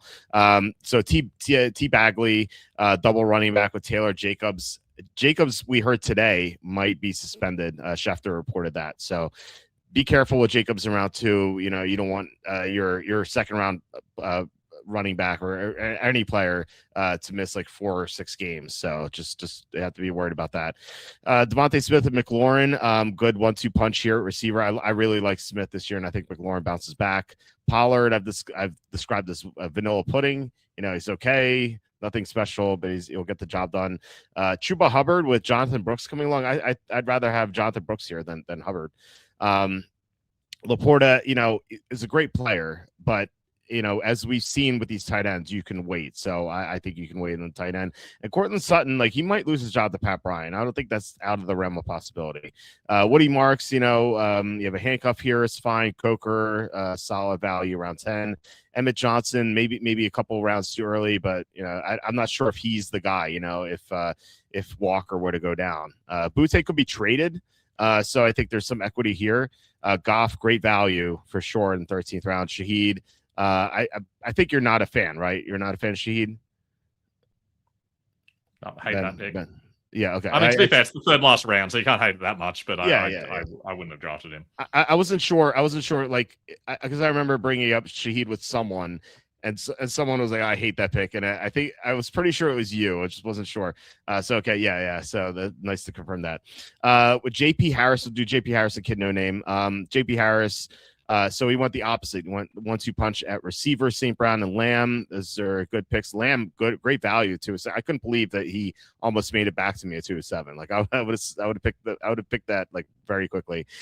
He took my Javonte Williams. I meant to take at 306, and then Zay Flowers, a solid pick here around 4. Dobbins got hurt, so 507. He's already injured, so I'm out on him already. Christian Watson, we'll see if he stays healthy. Pierce is banged up. But Fannin, I like Fannin a lot, but again, it's the same as Laporta, same as like Kraft here. Like these tight ends can just go later. Gainwell will catch a lot of passes, but this is half PPR, so not as exciting. Concepcion, Stribling could be good picks, especially Stribling. Dart, round 12, good value here with the quarterback. But, I think if you take Purdy, find out you could take Purdy in round 16. You're like, why did I take Dart? Although Dart has a lot of upside, as you said. Sampson, handcuff. Harris, I like a lot. McMillan's injured. So I think, some good things here, some bad things. And with Kid No Name, he started with JSN. We were both like baffled that Neighbors was here at 405. Again, this is a pick I would have done very quickly.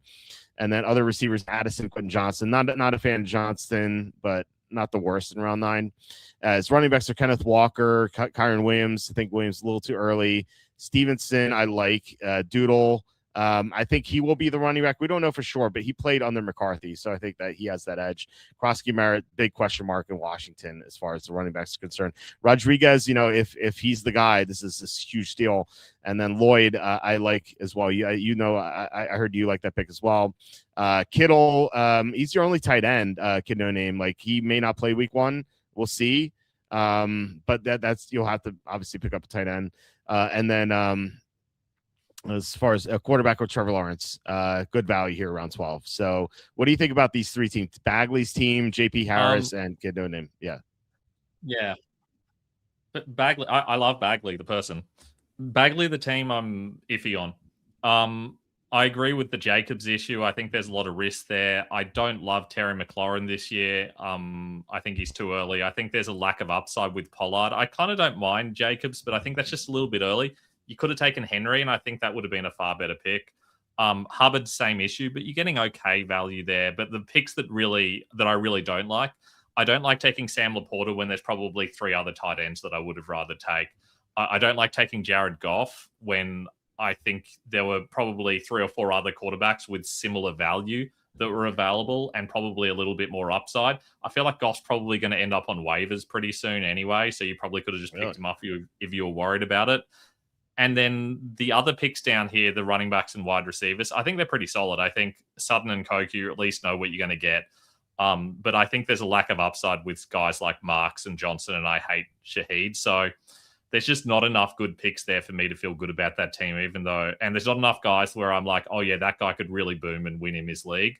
And I think that's the problem. There's a whole lot of guys where I'm like, yeah, that's fine. But there's no one where I'm like, yeah, this is the guy that's going to put you over the edge. Yeah. JP Harris, on the other hand, he did take Vinatieri. That could put him over the edge. Oh, I nearly forgot about him. Okay, that definitely moves him up one spot for me. Go ahead. Sorry, go ahead. JP Harris, this is the other team I really like. He and Mega's team are my favorite 2 teams. There's so much value with every single pick. Amon-Ra St. Brown's the only one I don't love. I would have taken JSN ahead of him, but they're close enough that I still feel like there's fine value then. If he had taken Christian McCaffrey with that pick, I feel like this would have been the best team in the draft, maybe even close to how much I like mine. Because I feel like there's great value with Lamb, there's good value with Flowers, there's fantastic value with Christian Watson, there's upside with Pierce, there's upside with Concepcion, there's upside with Stribling. They're all upside picks. All the running backs have upside except maybe J.K. Dobbins, who I agree is probably a little bit early, but he gets great value with Williams. The bits that I don't like, Harold Fannin, I feel like that's unnecessarily early. I feel like you could have waited a couple of rounds and taken Pitts or any of the other guys and waited a lot later. But the Jackson Dart pick, I think, might be my favorite pick in the whole draft. He's my QB7, and he's getting him in the 12th round. I think that's just incredible value. Plus, Trey Harris is a great pick there. I don't mind the Brock Purdy pick because there's so much doubt around Dart and what that offense is going to look like. I don't mind taking Purdy, holding him for a week or 2. Then when Dart looks good, you can just drop him. We did Kid No Name too, didn't we? So I'll go through him quickly. I don't mind his team. I think it starts really strongly. JSN's fantastic. Walker's fine. Neighbors is fantastic value. I think Stevenson and Dowdle at least give you a floor, which I really like. Kyron Williams is probably a little bit early for me. I think if you'd taken George Pickens, this team would be fantastic. I think Addison and Johnston kind of lack the upside. But George Kittle in that spot is fantastic value. Trevor Lawrence in that spot is great value. I think the running backs you selected make a lot of sense if you'd gone 0 RB or hero RB. But because you've already got 4 good running backs, you've picked up guys who are never going to be better than your starters. And hence, even if there's an injury ahead of them, they're probably always going to end up on your bench. So you probably need someone with more upside than the guys you're likely to be starting to really maximize the value you're getting out of your bench.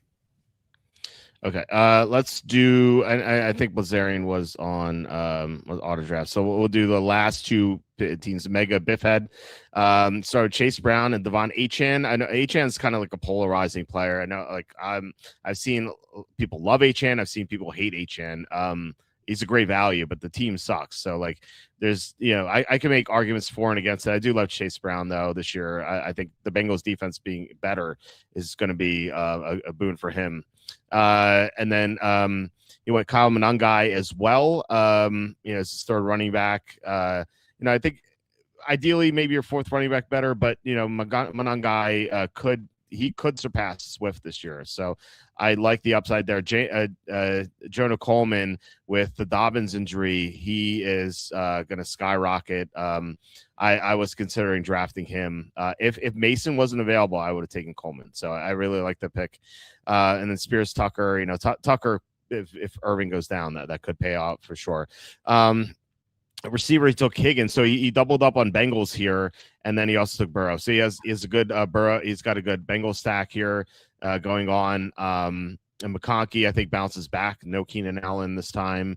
Parker, we differ on Parker Washington. I like him a lot. Higgins, we'll see about him, but he looks to be Houston's receiver too, especially if Tank Dell can't go. And then Isaac Tesla.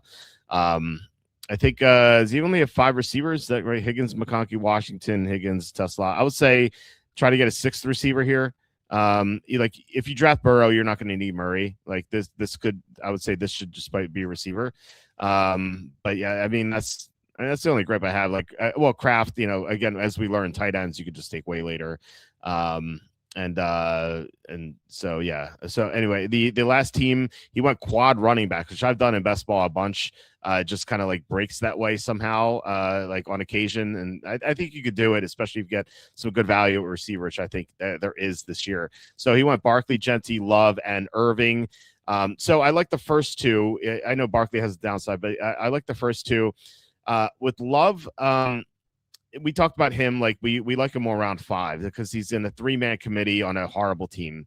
And then Irving, I don't know how you feel about him, but to me, it's like his best year was with Liam Cohen. And anytime a running back leaves Liam Cohen's side, like he's not as good. So I'm kind of iffy on him. And then it makes sense that you'd only take one more running back to Keaton Mitchell because he took 4 right away. Receivers, Jalen Waddle. We call him a Ponzi scheme or pyramid scheme here. I do love Jameson Williams, his upside. Cardinals hate. I'd rather have Tyson, but I'm pretty sure Tyson went earlier. Xavier Worthy. Mike Lucci made a good case on Worthy. He made a good argument. He brought up the fact that he was injured in the first drive of the game. In last season, he got hurt and then was just never the same. So maybe he bounces back. Maybe I was never a fan, but like you can make the argument. Stephon Diggs, the receiver too, not when Washington's okay. So Hurts in round 8, I think is fine. Like, it's kind of like Burrow round 7. Like Hurts round 8, I think is fine. Like I like Hurts in fantasy, but again, you can wait on quarterback. And so I think that maybe if you take a running back or a receiver here, it makes a little bit more sense. But again, Hurts has a ton of upside. And then a tight end, if Kelsey and Andrews, you could just take one of them. You don't need both. And they're both old anyway. I mean, Andrew's having a bad camp from what I've read, and Kelsey's like 1,000,000 years old. So I'd rather have Likely here. I'd rather have Kincaid. I'd rather have instead of Kelsey, I'd rather have Juwan Johnson. Pitts almost made it to him. So yeah, that's how I would differ. So what do you think about these final 2 teams here? I think Mega Biffhead, I like his early draft. I think Chase Brown was too early. I don't know why he's taken Chase Brown when those other 3 guys were available. I think that's a reach. I feel like the upside's a little bit limited, and I feel like the floor's a bit scary. Having said that, I think Achan's very solid there. He's better in PPR, but we know that he's going to be the main weapon there, and that gives him a really solid floor. Higgins is a really solid pick. I think McConkey's a totally fine pick, but you had Malik Neighbors on the board. And I feel like if you take Neighbors there, you get that upside that gives you at least a chance of winning the league. I think it falls apart after that. I think Kyle Monangai, that's too early and it's a bit unnecessary. Parker Washington, I mean, I love Parker Washington, but the 6th round is really early. Look at the guys you have available as alternatives, like guys who have traditionally been top 5 wide receivers quite recently. and guys with massive amounts of upside. And you've taken a guy in a team that has 4 viable wide receivers, plus a viable running back, plus a viable tight end, and it's only got Trevor Lawrence and quarterback. Like, I don't love that equation there. Burrow's good value there. Kraft is very solid, and then it really falls apart after that. I don't mind Jaden Higgins. Jonah Coleman's a really good pick, but the last 6 picks are all awful. Kyler Murray's totally unnecessary. There's just not that upside there, and you already have Burrow. Spears has no upside. Tucker has 0 upside. To Slar, there's so many better players you could have taken with those picks. So I think it's very top-end solid, and you'd rather have a draft that's top-end solid than your late picks, because your late picks you can just drop and pick up someone else. Right. As for the MVP, I kind of like that strategy in a half PPR with 2 flex, going very running back heavy. I think could really pan out. As for the players he selected, Barkley's great there, Genty's great there, and Love is probably the top running back on my board at that stage. If he'd taken Judkins at that point instead of Irving, then I'd say that's a fantastic start. We're on the same page with Waddle there. I feel like he's being overdrafted and overrated. We don't know how it's going to work between Sutton and all the other guys like Franklin and Bryant. We know that people are excited about him, but whether he actually ends up getting the workload is another question. And in half PPR, I feel like he lacks that value. Jamison Williams is the total opposite, where he's going to get those big plays and he's going to get those big yards and those touchdowns. And so I really like that pick. I think Hurts is great value. I think the other wide receivers there are fine. I don't mind the double tight end at the end there. My biggest issue with the double tight end is the Andrews part. I see there's upside, but you had Likely available. So take Kelsey, who you know is probably going to be solid early on, and then take Likely as your upside guy. I like the idea of 2 very late tight ends, but I feel like I might have gone just a little bit later, given how many other guys are available. Yeah, that makes sense. The one thing I was gonna bring up when you say Parker Washington early around 6, in fairness, I would have taken him, so he wouldn't have gotten him on the way back. So you have to know who you're drafting with, right? I mean, like if you like a guy and you know someone else is going to take him, sometimes you just have to pull the trigger. Let's read these comments and then we'll head out. Unless you have to go, are you still on the time? Okay, right, I'm on holidays for the next however many hours. That's true. Okay. I've been in camp that think Gibbs is going to eclipse 400 fantasy points this season. I'm leaning that way as well. I know you have Bijan first. I just like Gibbs, like what he did at the end of last year when Campbell took over, like the play calling. I'm a huge fan. I'm hoping I get him, and real quick, we have hold on. We have $49.99 super chat from Harambe Slayer. Thank you so much, Harambe Slayer. My team review got cooked. He says, my question tonight, his team, by the way, is the 11th team, Mega Biped. So my question tonight is how to balance market value with intrinsic value. Have any insight on that? I think the most important thing to think is how are you going to... Well, I guess to start off with, what's your priority? Are you trying to win the league or are you trying to avoid coming last? Because if you're trying to avoid coming last, then you really need to lean into market value a little bit. But if not, you really want to be searching for upside. You want to be searching for those players who can win you your league, especially late in drafts. And I feel like that's where you want to be leaning intrinsic value over market value. I feel like market value, as long as you're not drafting a player several rounds too early, I think it's always fine to take them, as long as there's someone that's going to add something to your team. And I think the reason I was critical with yours is I just don't think half your players add something to your team late on in the draft. And I feel like that's where that intrinsic value comes in. Yeah, I think you have to kind of have to know you're drafting with, like that example I had with Parker Washington. Like, I mean, if you think his market value is like 8th round, or sorry, if you think his intrinsic value is 8th round, but you know someone else is going to take him. Well, I guess it's a bad example because if you like him, you're going to take him. I like, you just have to balance it out. You kind of have to like figure out what you think is going to happen. Like that Drake London and Emeka Egbuka situation where, and this didn't work out for me, but I think it's worth a shot. It's like, I like Egbuka a lot. And I think that he could be this year's JSN.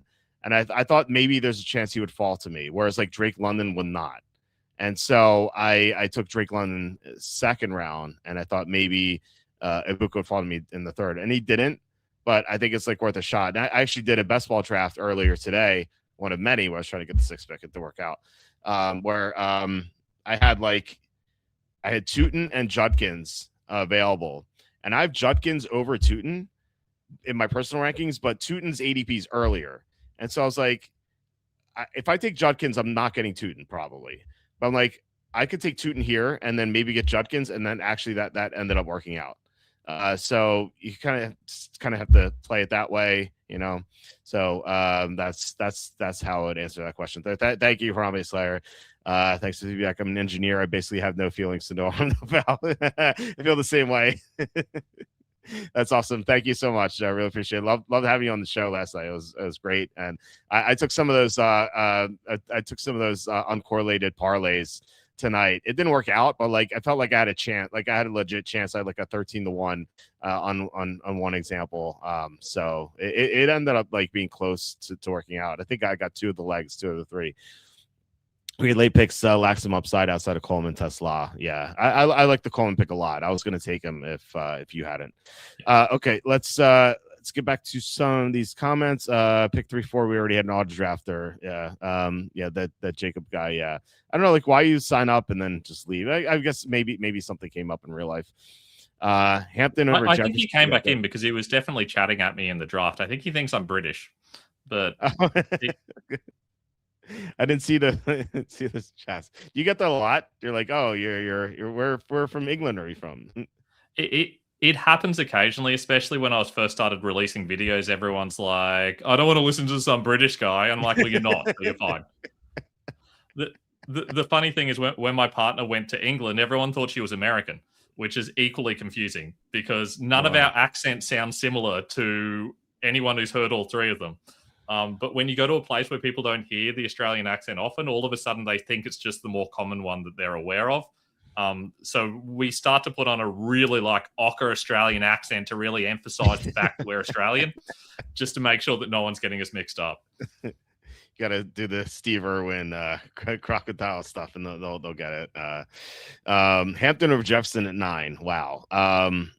Well, I mean, you ended up benefiting from that. I mean, I love Hampton this year, so I'm not wowed by that. But you know, Jefferson is great upside. Like I said, I just worry Murray's going to get hurt and you're getting McCarthy more. But you know, yeah, you can't be too scared playing.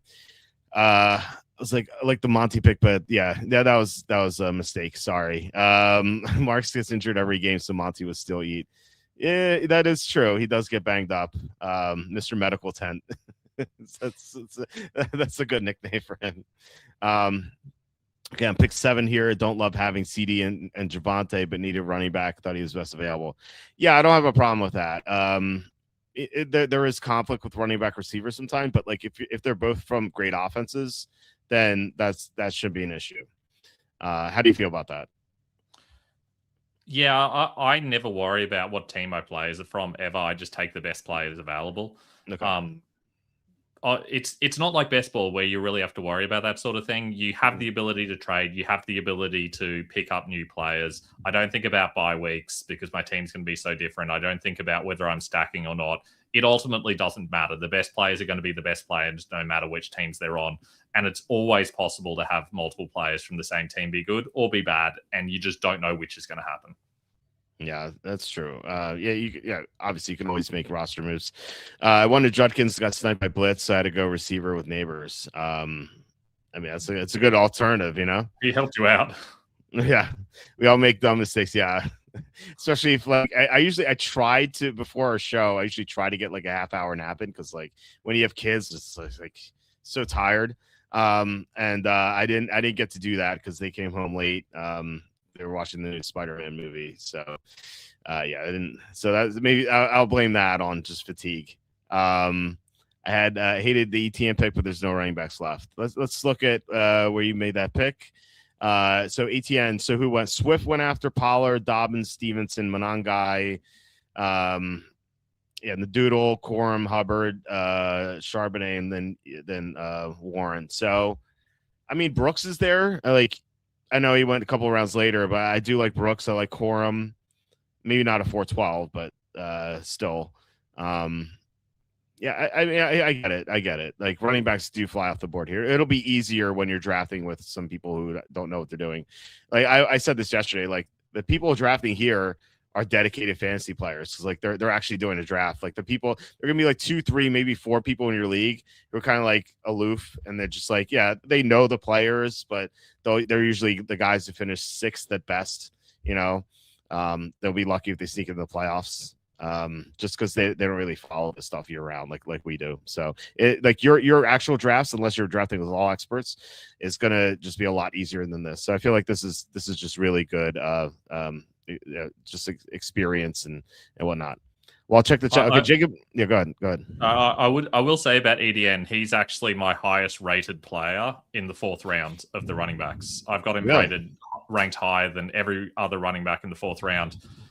Because I feel like there is the possibility that the Saints are really good under Tyler Shock. And I feel like if that happens, it's probably EDN getting most of the work. I really don't trust in Kamara to do very much outside 3rd downs. And there's not really anyone else. And we've seen EDN eat in certain years. I feel like with the way that team's trending, I can see the upside. And I think it's a little bit more upside that I see with everyone else except maybe Judkins. And the floor's so massive because the Browns are the Browns. So I don't know. I actually quite like the Edian pick. Okay. What I don't like, what I hate about it is that he now goes by Achan, and it's like when I hear podcasts like, oh, we took Achan in the 4th round, like Devon Achan in the 4th round, like it's just so God, like it's just Achan just call himself ETN. It's just it makes it a lot easier. Let's see. Jacob Myers, do not check the chat. I took Jones too. He chatted in here. I feel bad now, but he did go auto draft at the end. But I didn't see him chatting here. It's hard to look at the chat while we're drafting, and like it's just deleting people off your big board and stuff. It's just too tough. I'd say trade for Sutton for Wilson straight up. Is Michael Wilson? I think I'd rather have Michael Wilson. Is that what you mean? Not sure. Okay, Vikings said Aaron Jones' role is going to be reduced this year. Okay, that's right. That's the report. So like he technically could still be the starter, but yeah, Mason is going to get more. I think more touches this year. I think Mason's the way to go. We'll see. I read Aaron Jones getting all the running work. Jacob just like providing the other stuff. I don't know. We'll see. We'll see when the games start. Right. That's when we'll know. Guys, B Robinson's there. Yeah. It kind of reminds me of I used to be in a league where he had the commissioner, unfortunately he passed away, but he had this rule, and it said if you name the player when you're on the clock, you get that player. Like you get him. Like that's it. And so there's remember Brian Westbrook, the running back from the Eagles. This guy was like 6th pick or 7th pick overall. He's like yeah, I'll take Michael Westbrook. And so the guy in charge of the stickers like, okay, Michael Westbrook, and like he puts him on the board. And this guy's like drunk already, so he doesn't know. And like the next guy's like, I'll take Brian Westbrook. And he's like, I already took him. What are you talking about? He's like, no, you took Michael Westbrook. And he was so pissed, man. He was so angry. That's wild. Don't drink and draft. That is, I learned that lesson there. I mean, at this point, just go Kyle Pitts. I think you like Pitts more than I do, but I do like Pitts as well. Okay. Listen, poor Jacob. He's not British. Drink your tea. You don't have tea breaks, right? Like the fancy British people. No. Plus, it's way too hot here to have tea anyway. That's true. It's literally the middle of summer right now. Middle of summer. It's what would the equivalent to you guys be like high 70s, low 80s? Yeah. Sorry, middle of winter. It's middle of winter here. Oh, that's what I'm saying. Yeah. This would be February for us. You're like August here, and it's 70 to 80 right now. Wow. I mean, look, there's no heating in my house. I'm in a t-shirt. I just went outside for a walk outside with my mate. We're in our t-shirts and shorts, like middle of winter. That's awesome. There is no tea is not necessary here. Iced tea, maybe. We get. It's not too bad here. It gets like 30 degrees Fahrenheit here, like maybe 20. But I went to Minnesota for the Super Bowl. It was negative every day I was there. It was so brutal. Like I was just not happy. Drew says this is by far the worst team ever drafted. Well, I don't know. I didn't think it was bad. I think it's a decent team. But yeah, I mean, you're always going to have some teams that you don't like. Trevor Lawrence 1205 is the heist. Yeah, they're a lot. All the quarterback picks were steals. Pretty much. Yeah, and yeah. That's what the lessons we learn. This is why we do our drafts and we learn. And so, like, we're going to be prepared. We're gonna know that you can wait on the quarterback unless you get like an elite talent like a Drake May. Well, with the all tank team, yeah. Harbaugh brought him to New York and paid him though. What is likely? I guess. Likely? Likely. I assume so. Yeah. Dulcich wasn't drafted. I like Dulcich. You know, I like Dulcich. Yeah, given the receivers they have there, like Dulcich seems like a good pick. Can't go 3 tight ends this draft. Yeah. Okay, let's see. Surprised Malik Washington hasn't gone either. Any thoughts? And then he says Bell is going to win the job. I was shocked though. The Miami coach Hafley said that Chris Bell had a chance to play in the preseason. And I was like, I thought he was gonna be out for half the year with the torn ACL, but like that's huge news. I started taking him around 20 in my best ball drafts. Any thoughts on Miami's receiver situation? Yeah, Chris Bell's the only one who interests me, and if he actually starts to pop up in the preseason, then that's going to change things a lot. I feel like Malik Washington, we know what that role looks like. He's the slot guy, doesn't play every single snap. He's going to get some touches. He's probably going to look a little bit like maybe Wan'Dale Robinson at the Giants a little bit. The problem is that you're going to see a lot of Dulcich. You're going to see a massive amount of Achane. They're all working in that same area of the field, plus Willis with his legs. So I just can't see a situation where Washington gives you value. Having said that, if you're taking him late in drafts and you're weak at wide receiver, he's the kind of guy you can throw in your flex when you absolutely need to. Yeah, Charlie he compared Chris Bell to DK Metcalf potential. So if he's playing the preseason, make sure you get him as a sleeper. Jordan Jones, fullback from 2018. Bagley knows he is from 2019 who never played a snap. I don't know. That's so weird that he's in the database. We did have a Brady pick. He was Mr. Irrelevant. I came in for the draft with at least one Hall of Famer. It's true. Jay Jones going to be the attorney general of Virginia. He's going to put a bullet in his opponent's heads. Nice. I've got the go to my team. Yeah. You did get Brady. That's there's no question about that. You guys remember the days of fantasy football calculator mock drafts and the crazy ADP? Yeah, I remember the days of like getting kicked out of fantasy football calculator because I refreshed the page by accident and then you can't get back in. That was like so tilting.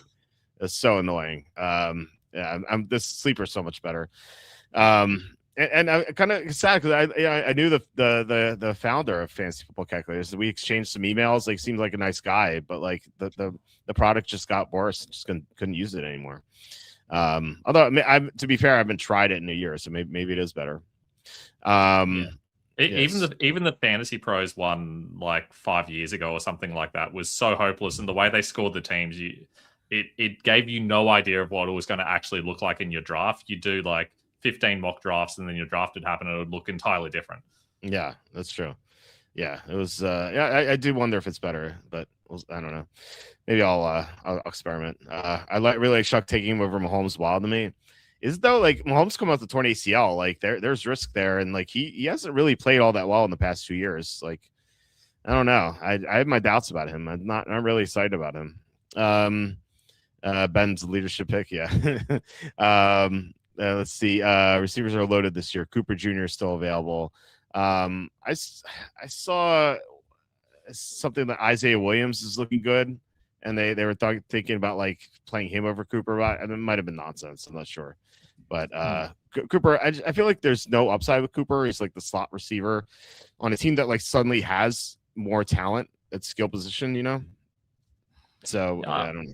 He's the kind of guy where you feel like in 2 years' time, he might suddenly be really good for fantasy because they've got a functional quarterback.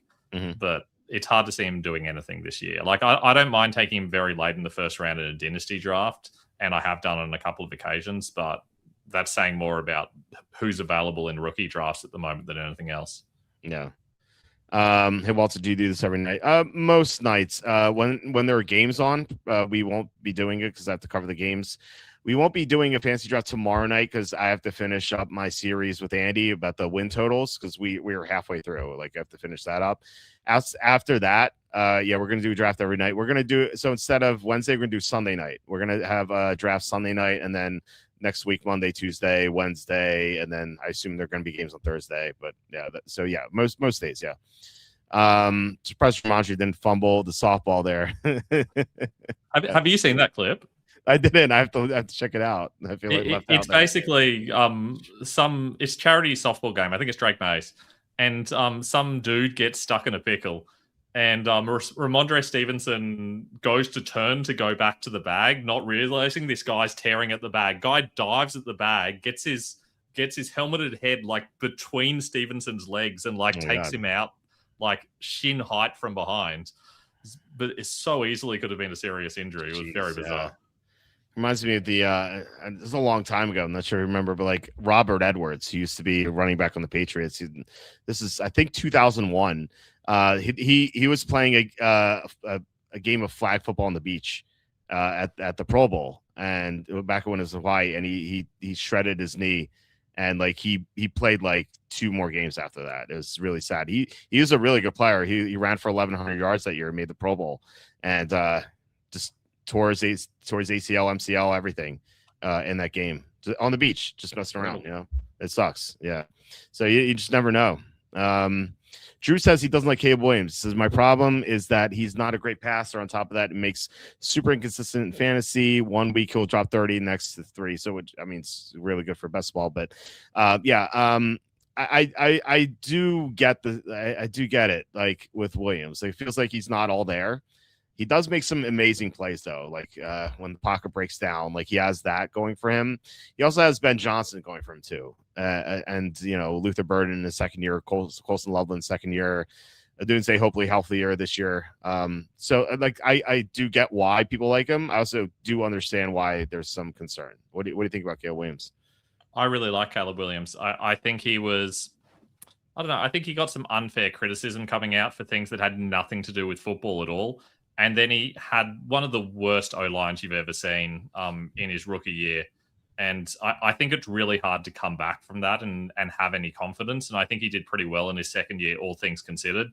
And I think there's still a heap of growth potential because that first season was almost a bust. You can't learn much when you've got someone in front of you within 2 seconds every single play. You're constantly running for your life. He's finally getting an opportunity to actually play behind a proper O-line. I think it's going to take time to develop. I think his accuracy will come with that because we saw it in college, and I think we'll start to see it in the NFL once he's actually got those right guys around him. Yeah, the upside is certainly there for sure. Is MHJ a confirmed turd or will he emerge? I think he's a turd, but he's not confirmed turd. You know, he's like a possible turd. I don't know. He didn't run the 40. He can't separate suddenly. So we're like, oh, okay, that's why I didn't run the 40. I don't know. I mean, we've seen flashes from Neighbors, we've seen flashes from Dunte and Thomas and McConkey and all those receivers in that draft. And like we saw one great game from MHA the second week in his rookie year, and then just like nothing. And like even like you can't even blame on Murray because like last year when Brissett took over, we had Wilson go off, McBride went off. MHJ did not. So I'm not drafting him. I'm just not. I've done like 110 best ball drafts. I've taken zero times. I mean, as you know, I am taking him because I did take him. Yeah. The reason for that is because I am buying the fact that he was injured for much of last year. I'm buying the idea that this offense is going to improve. Maybe not this season, but I think there's enough upside there. And I feel like the Cardinals have shown that they will kind of commit to and stick to the guys that they've drafted early. Not if they're a quarterback necessarily, but I feel like Harrison's got enough about him that they will commit to him and give him the opportunities. And I feel like he's got the talent to potentially pay off. So may he be a turd? Yes. But is it confirmed? I think he's a long way from confirmed. It wouldn't surprise me if he has that third season boom. We used to see that a lot. It used to be that wide receivers took a couple of years before they really broke out, and it used to be that you would always expect that in the second or third year, and we probably expected it a bit last year, but the injuries got in the way. When that happens, we've seen it happen in the third year. It happened with guys like Nico Collins, where it probably took until their third season before they really looked like a functional wide receiver, and it could easily happen with Harrison. I agree with everything you said. Like, yeah, he could bounce back for sure. I just haven't drafted him, but like, yeah, he could. But yeah, I think he could be a turd for sure. And we've seen top 10 receiver busts before. It's kind of crazy that with his name and everything. I just wonder how like less confident people would be if he wasn't Marvin Harrison Sr.'s son. You know, he was like Marvin Williams or Marvin Joe, or there wasn't Marvin Jones, but what, you know what I mean? Like, I think like people will be like, this guy sucks. Like, we know his name's Harrison. It's like, maybe he'll be like his dad. I don't know. We'll see. Do you guys rank Adams ahead of Waddle? I think I do. Yeah, I do. But even despite the age, I do. I don't know where you have. I've got them back to back. I think that Adams probably has more upside, but Waddle's probably slightly safer. Yeah, I would say, yeah. Aussie. Oi. Yeah. No one drafts much easier. Yes, that is absolutely true. Like, it's these normal drafts. Like, if you're drafting with us for the first time, like these normal drafts are going to be a lot easier for you guys.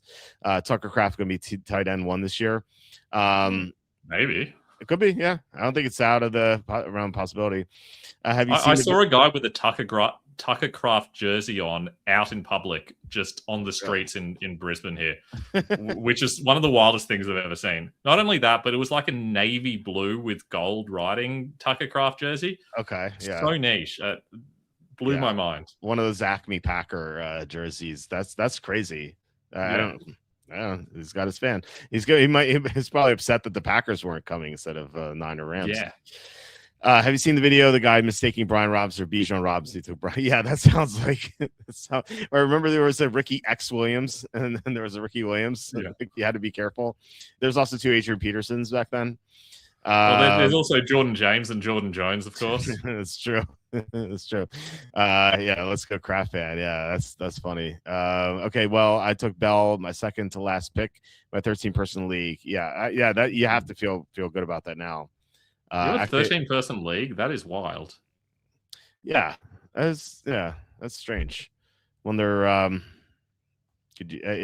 I know of I think it was Bill Simmons actually, because he had 13 owners in his league. Well, what happened was, I think if you finished last, you were out. Like you had to skip a year. So I thought that was interesting. There's a celebrity who tells the story about how, I think it might be John Hamm, who tells the story about how in his league on the night of the draft, last season's winner gets to tell one of the people to go home. Oh yeah, that's it. Yeah. There's 13 people in the league, and you don't find out until the draft's about to start that you're not playing that year. That's funny, but like tilting at the same time. Like if I got voted out, I'd be like, I'm not coming back, guys. Now you have 12. Yeah. Congratulations. I don't know. Okay, so I'm just wondering if someone has an extra bye week in a 13-team league.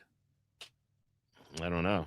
You can't even have 1v1v1 matchups or anything. You can't do that. It's a prime number, obviously. So I don't know. Drew, I have so many questions, man. I have so many questions about your league. None of them interesting, but I have so many. I would like to know too. 16-team league, 3 bench. Should 1 spot automatically be for a quarterback? No, you don't. No, you don't need it. Like I would say, unless like they charge per transaction and the transactions cost a lot. That's the only way, maybe. But no, you don't need it. Thank you. Yeah, go ahead. The smaller the bench, the less you need quarterbacks and tight ends on your bench. Because less people are going to have quarterbacks and tight ends on your bench. Doesn't matter how big the league is. You could have a 20-team league with a 3-man bench. I'm probably still not benching a quarterback. Yeah, that's 100% true. Love your late stream. Thank you, Unitas. Thank you. Thanks for tuning in. McDaniel said Chargers will be in a 3 running back committee. He didn't say that. He said he would use all 3 running backs.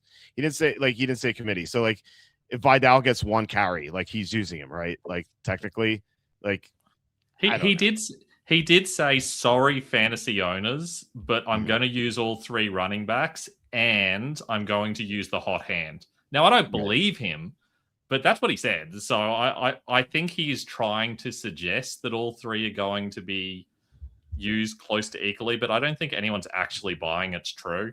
And I don't even think he's buying it's true. In fact, I think he's intentionally trolling because he's Mike McDaniel. Yeah. That's true. But in what world is Vidal the hot hand over Hampton?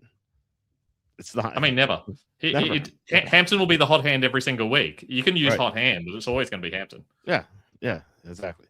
Do you like CMC or JT more? They are my not drafting guys in the first round. Who do you like more?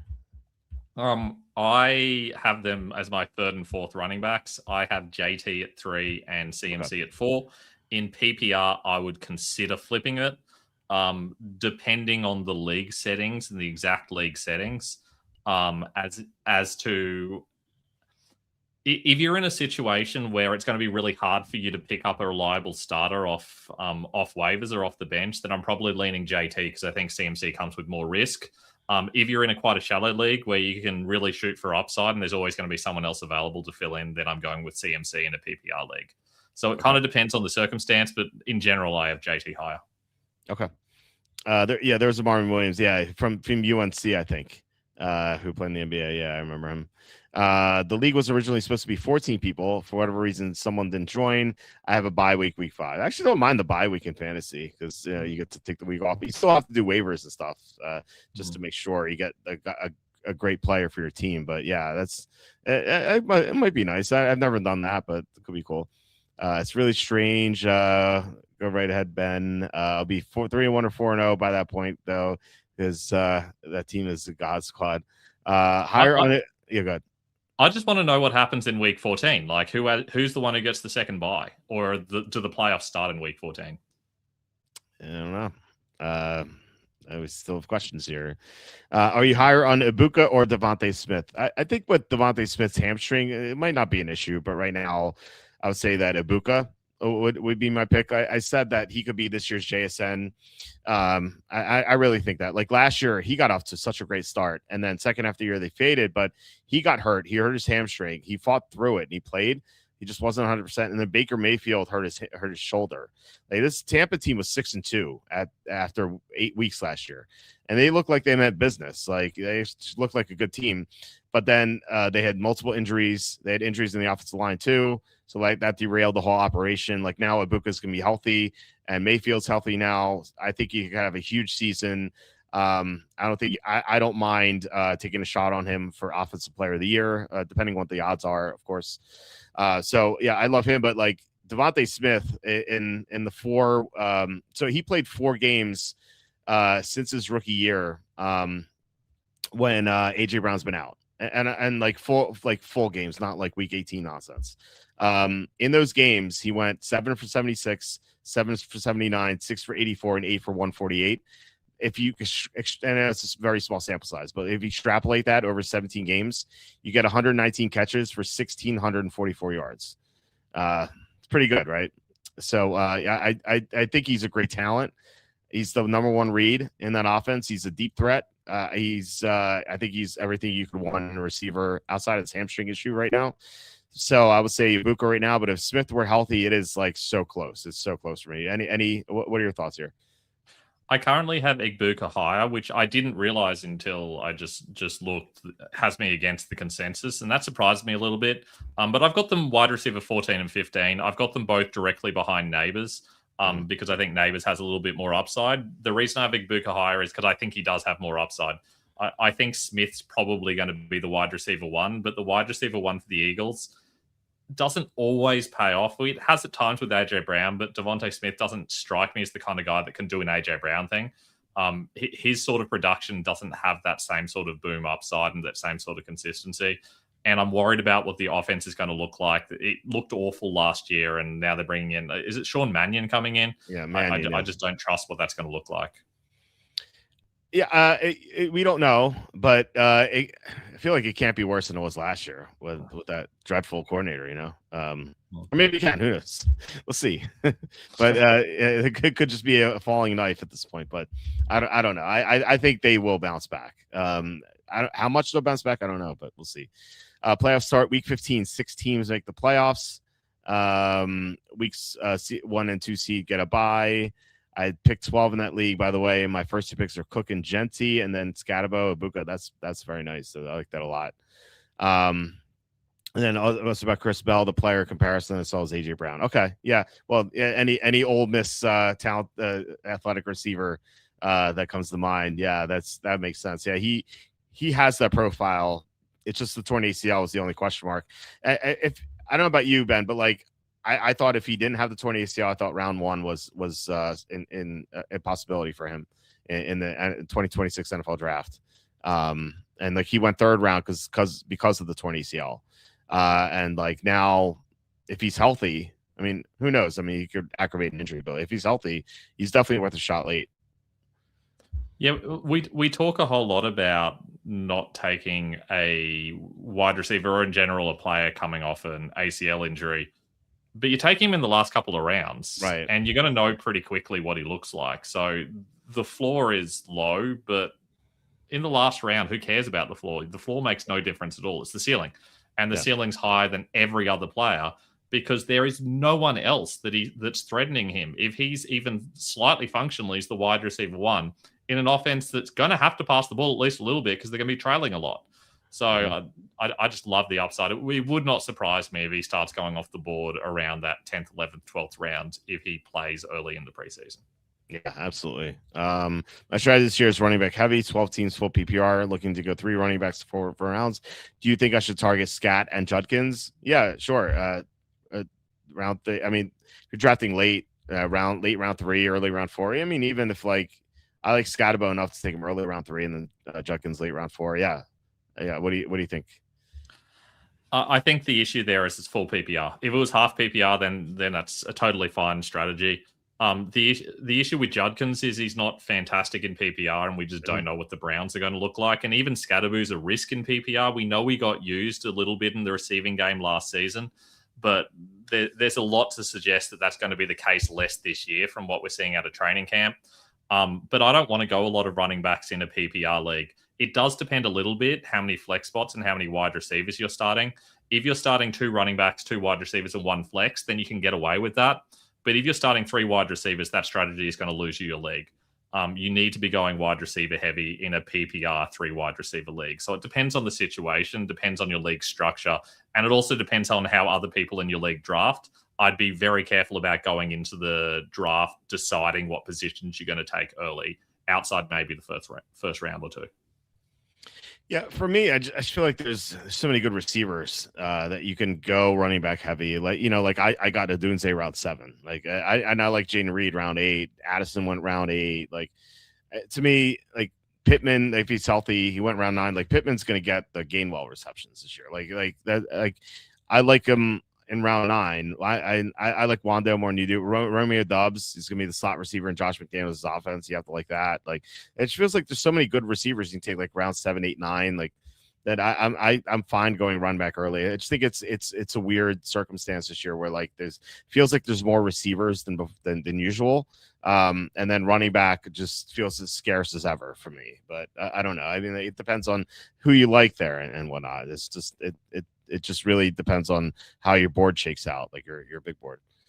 I don't mind the idea of taking those top 10 running backs early, but it really falls off for me after that. If you look at our draft board, I think anyone after maybe Kenneth Walker, you're not feeling great about them in PPR. We're not talking about real receiving running backs. Jacobs isn't, Henry isn't, Hall's a big question mark, Scatterbu isn't, Williams might be okay, Montgomery definitely isn't, Kyron Williams isn't. And then you're talking about guys who are real risks, whereas the wide receivers you're picking up in those range are still proper stud number 1 or early number 2 wide receivers. I know they're going to go earlier in a PPR draft, but I think that's just likely to be where the value is early. And then you can shoot for upside late in your drafts. You said Hall. So what's the question mark with Hall? the offense. I just don't think we know what that offense looks like. That they made attempts last year to get all 3 running backs involved as well. And I'm really worried about it. It's going to be totally rudderless with Geno Smith or whoever's at quarterback. I think they're going to lean on their defense a lot. I think it's unlikely that he has a lot of big games, and I don't think he has the touchdown upside. Okay. Who are some overhyped players this season who will not meet their expectations? Jalen Waddle. Like every video I see, like you have to draft for Jalen Waddle round 3, round 4. It's like I wouldn't take him round 6. So enjoy Jalen Waddle. I think that's like the one. That's the main guy who comes to mind for me as overhyped and just not gonna meet expectations. Kenneth Walker to an extent. He's going like early round 2. I think he's a lot of hype there. So those would be my 2 main guys. I mean, does anyone come to mind at all for you? I think all of the overhyped guys at least have upside. Like if I look at our draft, I think Hampton went too early, but he could pay off in that range. I think Bowers went too early, but he could pay off in that range. I think Scatterbo went too early, but he could pay off in those range. None of those guys are likely to disappoint, because they all have upside and therefore they have the opportunity to boom. Kyron Williams is probably another one that people are going to take too early. But again, he still might be okay. I think there's enough floor or enough upside with all of those guys to at least feel okay about them. I think the main guy that's going to really disappoint people is Travion Henderson. I think people are going to take him in the 4th round and then never use him or use him in bye weeks. I think he's going to disappoint a lot of people. And I feel like those mid-range running backs, everyone from about running back 20, I think you're going to wish that you drafted a wide receiver or someone else in those spots. Henderson's another great name for that, for sure. Okay, it says 2 running backs, 2 receiver, 2 flexible, and tight end. What's the strategy? Just more, less focus on quarterbacks. Just another starting there. Let's see. The only one that's kind of Walker. His history of gassing out halfway through the season, then getting himself severely injured. Yeah, I mean, there's that too. Yeah, just not a huge fan of Walker. Breece Hall or Javonte Williams in the second. I think Javonte. I'm higher on Hall than you are, Ben. But like Javonte Williams plays in such a great offense that you don't have to worry about what your concern was with Hall. I do think that Hall's going to get a lot more passes this year because Justin Fields is a scrambling quarterback, and like those guys just don't target the running back as much. Whereas Geno Smith, you saw what he did with Genty last year. It's like 6. What Genty have, like 60 receptions or something? Like he's going to dump off the ball to Hall, I think. And so for PPR or even half PPR, I like Hall a lot more. So that's where I stand with him. I have Javonte Williams slightly high, but I can't imagine a situation where I feel great about taking him in the second round. Maybe in a half PPR late in the second round, or maybe in a 14-team league. But for me, they're 3rd round guys who I kind of feel okay about, but they don't have a massive amount of upside. Yeah. Geno Smith already midseason form, throwing 3 picks and 11 attempts, what I saw on Twitter. Yeah. I mean, well, look, he's a top 10 quarterback, according to ESPN. So you have to like him. He's going to bounce back, right? Worried about Puka Jacobs' possible suspension? Yes, absolutely. I don't know how many games Jacobs more so. But Puka just bite someone? I don't know. I don't know. But Jacobs, definitely worse from what we've heard. So I don't know. We'll see. Firstly, that's a wild sentence. What did Puka do? He just bit someone? What a weird thing to say. Like their cannibalism is practiced somewhere in this world and across the globe or concentrated areas. Some people like that. Yeah. It's a thing. Shame. Appreciate you guys. Thank you, Mac. Appreciate you being on. And everyone else. Are you avoiding Love due to the crowded backfield and the offense? Yes, both. Absolutely. Yeah. I think avoiding is an interesting term because avoid suggests that we would never draft him in any circumstance. If Love's sitting there in the 4th round, and let's say I'm picking where Walt is, and Love's there for whatever reason, I'm picking Love. Okay.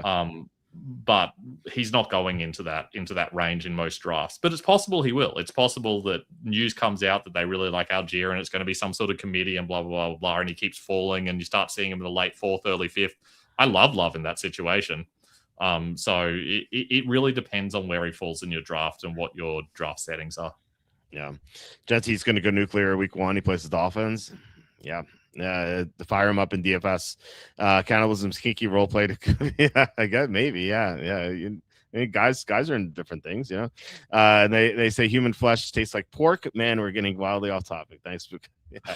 Well, that might be a good time to call it then. That's all the comments. So thank you guys for watching and commenting and doing this mock draft with us. Like I said, no drafting tomorrow. We have to finish up our NFL win totals with Andy, and then Thursday, Friday, Saturday there are football games. So we'll be watching those. Sunday night we'll be back doing another live draft around 10:30 or 11, and then Monday, Tuesday, and Wednesday of the following week we're going to do more mock drafts, and then I believe they're Thursday games. So that is our schedule here. Just really appreciate it. And Ben, always love having you on. Thank you for coming on during the high holidays there in Australia. Do you have anything to shout out here as we head out? Always. Firstly, apologies to everyone for causing us to start about half an hour later than usual. That was entirely on me. I was at KFC. I can't talk football without chicken. I needed to do it. It didn't taste like pork. So apologies for that. But look, I've moved over to #football now. I've sold all of my stuff off, and working with those guys because their site is incredible. There's a lot of tools, and they're constantly adding tools. We just put together a dynasty trade calculator that I really like. It's the one I actually personally use, not just because it uses my rankings, but because it actually works. I think it values your players in a way that makes a little bit more sense to me personally, at least. We've also got an in-season trade calculator as well. All of my rankings are up there. You can adjust the rankings to based on your league setting as well. So if you've got a PPR league with Superflex, for example, it's going to look very different to a half PPR with Superflex or a PPR with one quarterback. Whatever your league settings are, it's going to look different for you. It's all scored in there. So that if you put in your league and your league settings, the rankings are going to look different. You can also bring the rankings from the other guys. Everyone on the site's a high-ranking guy from Fantasy Pros. We've all been top 5 before on Fantasy Pros, so you know that's going to be reliable. The tools are fantastic. I haven't even had time to look through all of the tools. There's that many there. So absolutely get in on that. Also doing a giveaway in hopefully the next week or so for some subscriptions as well. But it's only $2.50 a month anyway, so you might as well just hop on and get involved. I mean, between Walt subscription and #football subscription, you don't really need anything else. We've kind of got everything covered. So get on there, get involved. And if you've ever got any questions, you can always hit me up on Instagram or on Twitter. They're both at #Wasley now. That's #WASLEY. Always happy to answer your trade questions, your draft questions, and I also sell personalized rankings as well. If you've got a bit of a niche draft that's got some weird settings, I'll put together some rankings that are personally for your draft, and I'll do it all for just $12. Absolute bargain. Get involved. Absolutely. Yeah, definitely check out #football here. And if you have personalized ranking needs, then definitely do that. That's not common to find, especially for that price. So check out walterfootball.com. Tons of content there. We have updated fantasy rankings, sleepers, busts, etc. And then, like I said, we'll be back tomorrow discussing NFL win totals. So I hope you guys have a great rest of your night, and I'll talk to you tomorrow.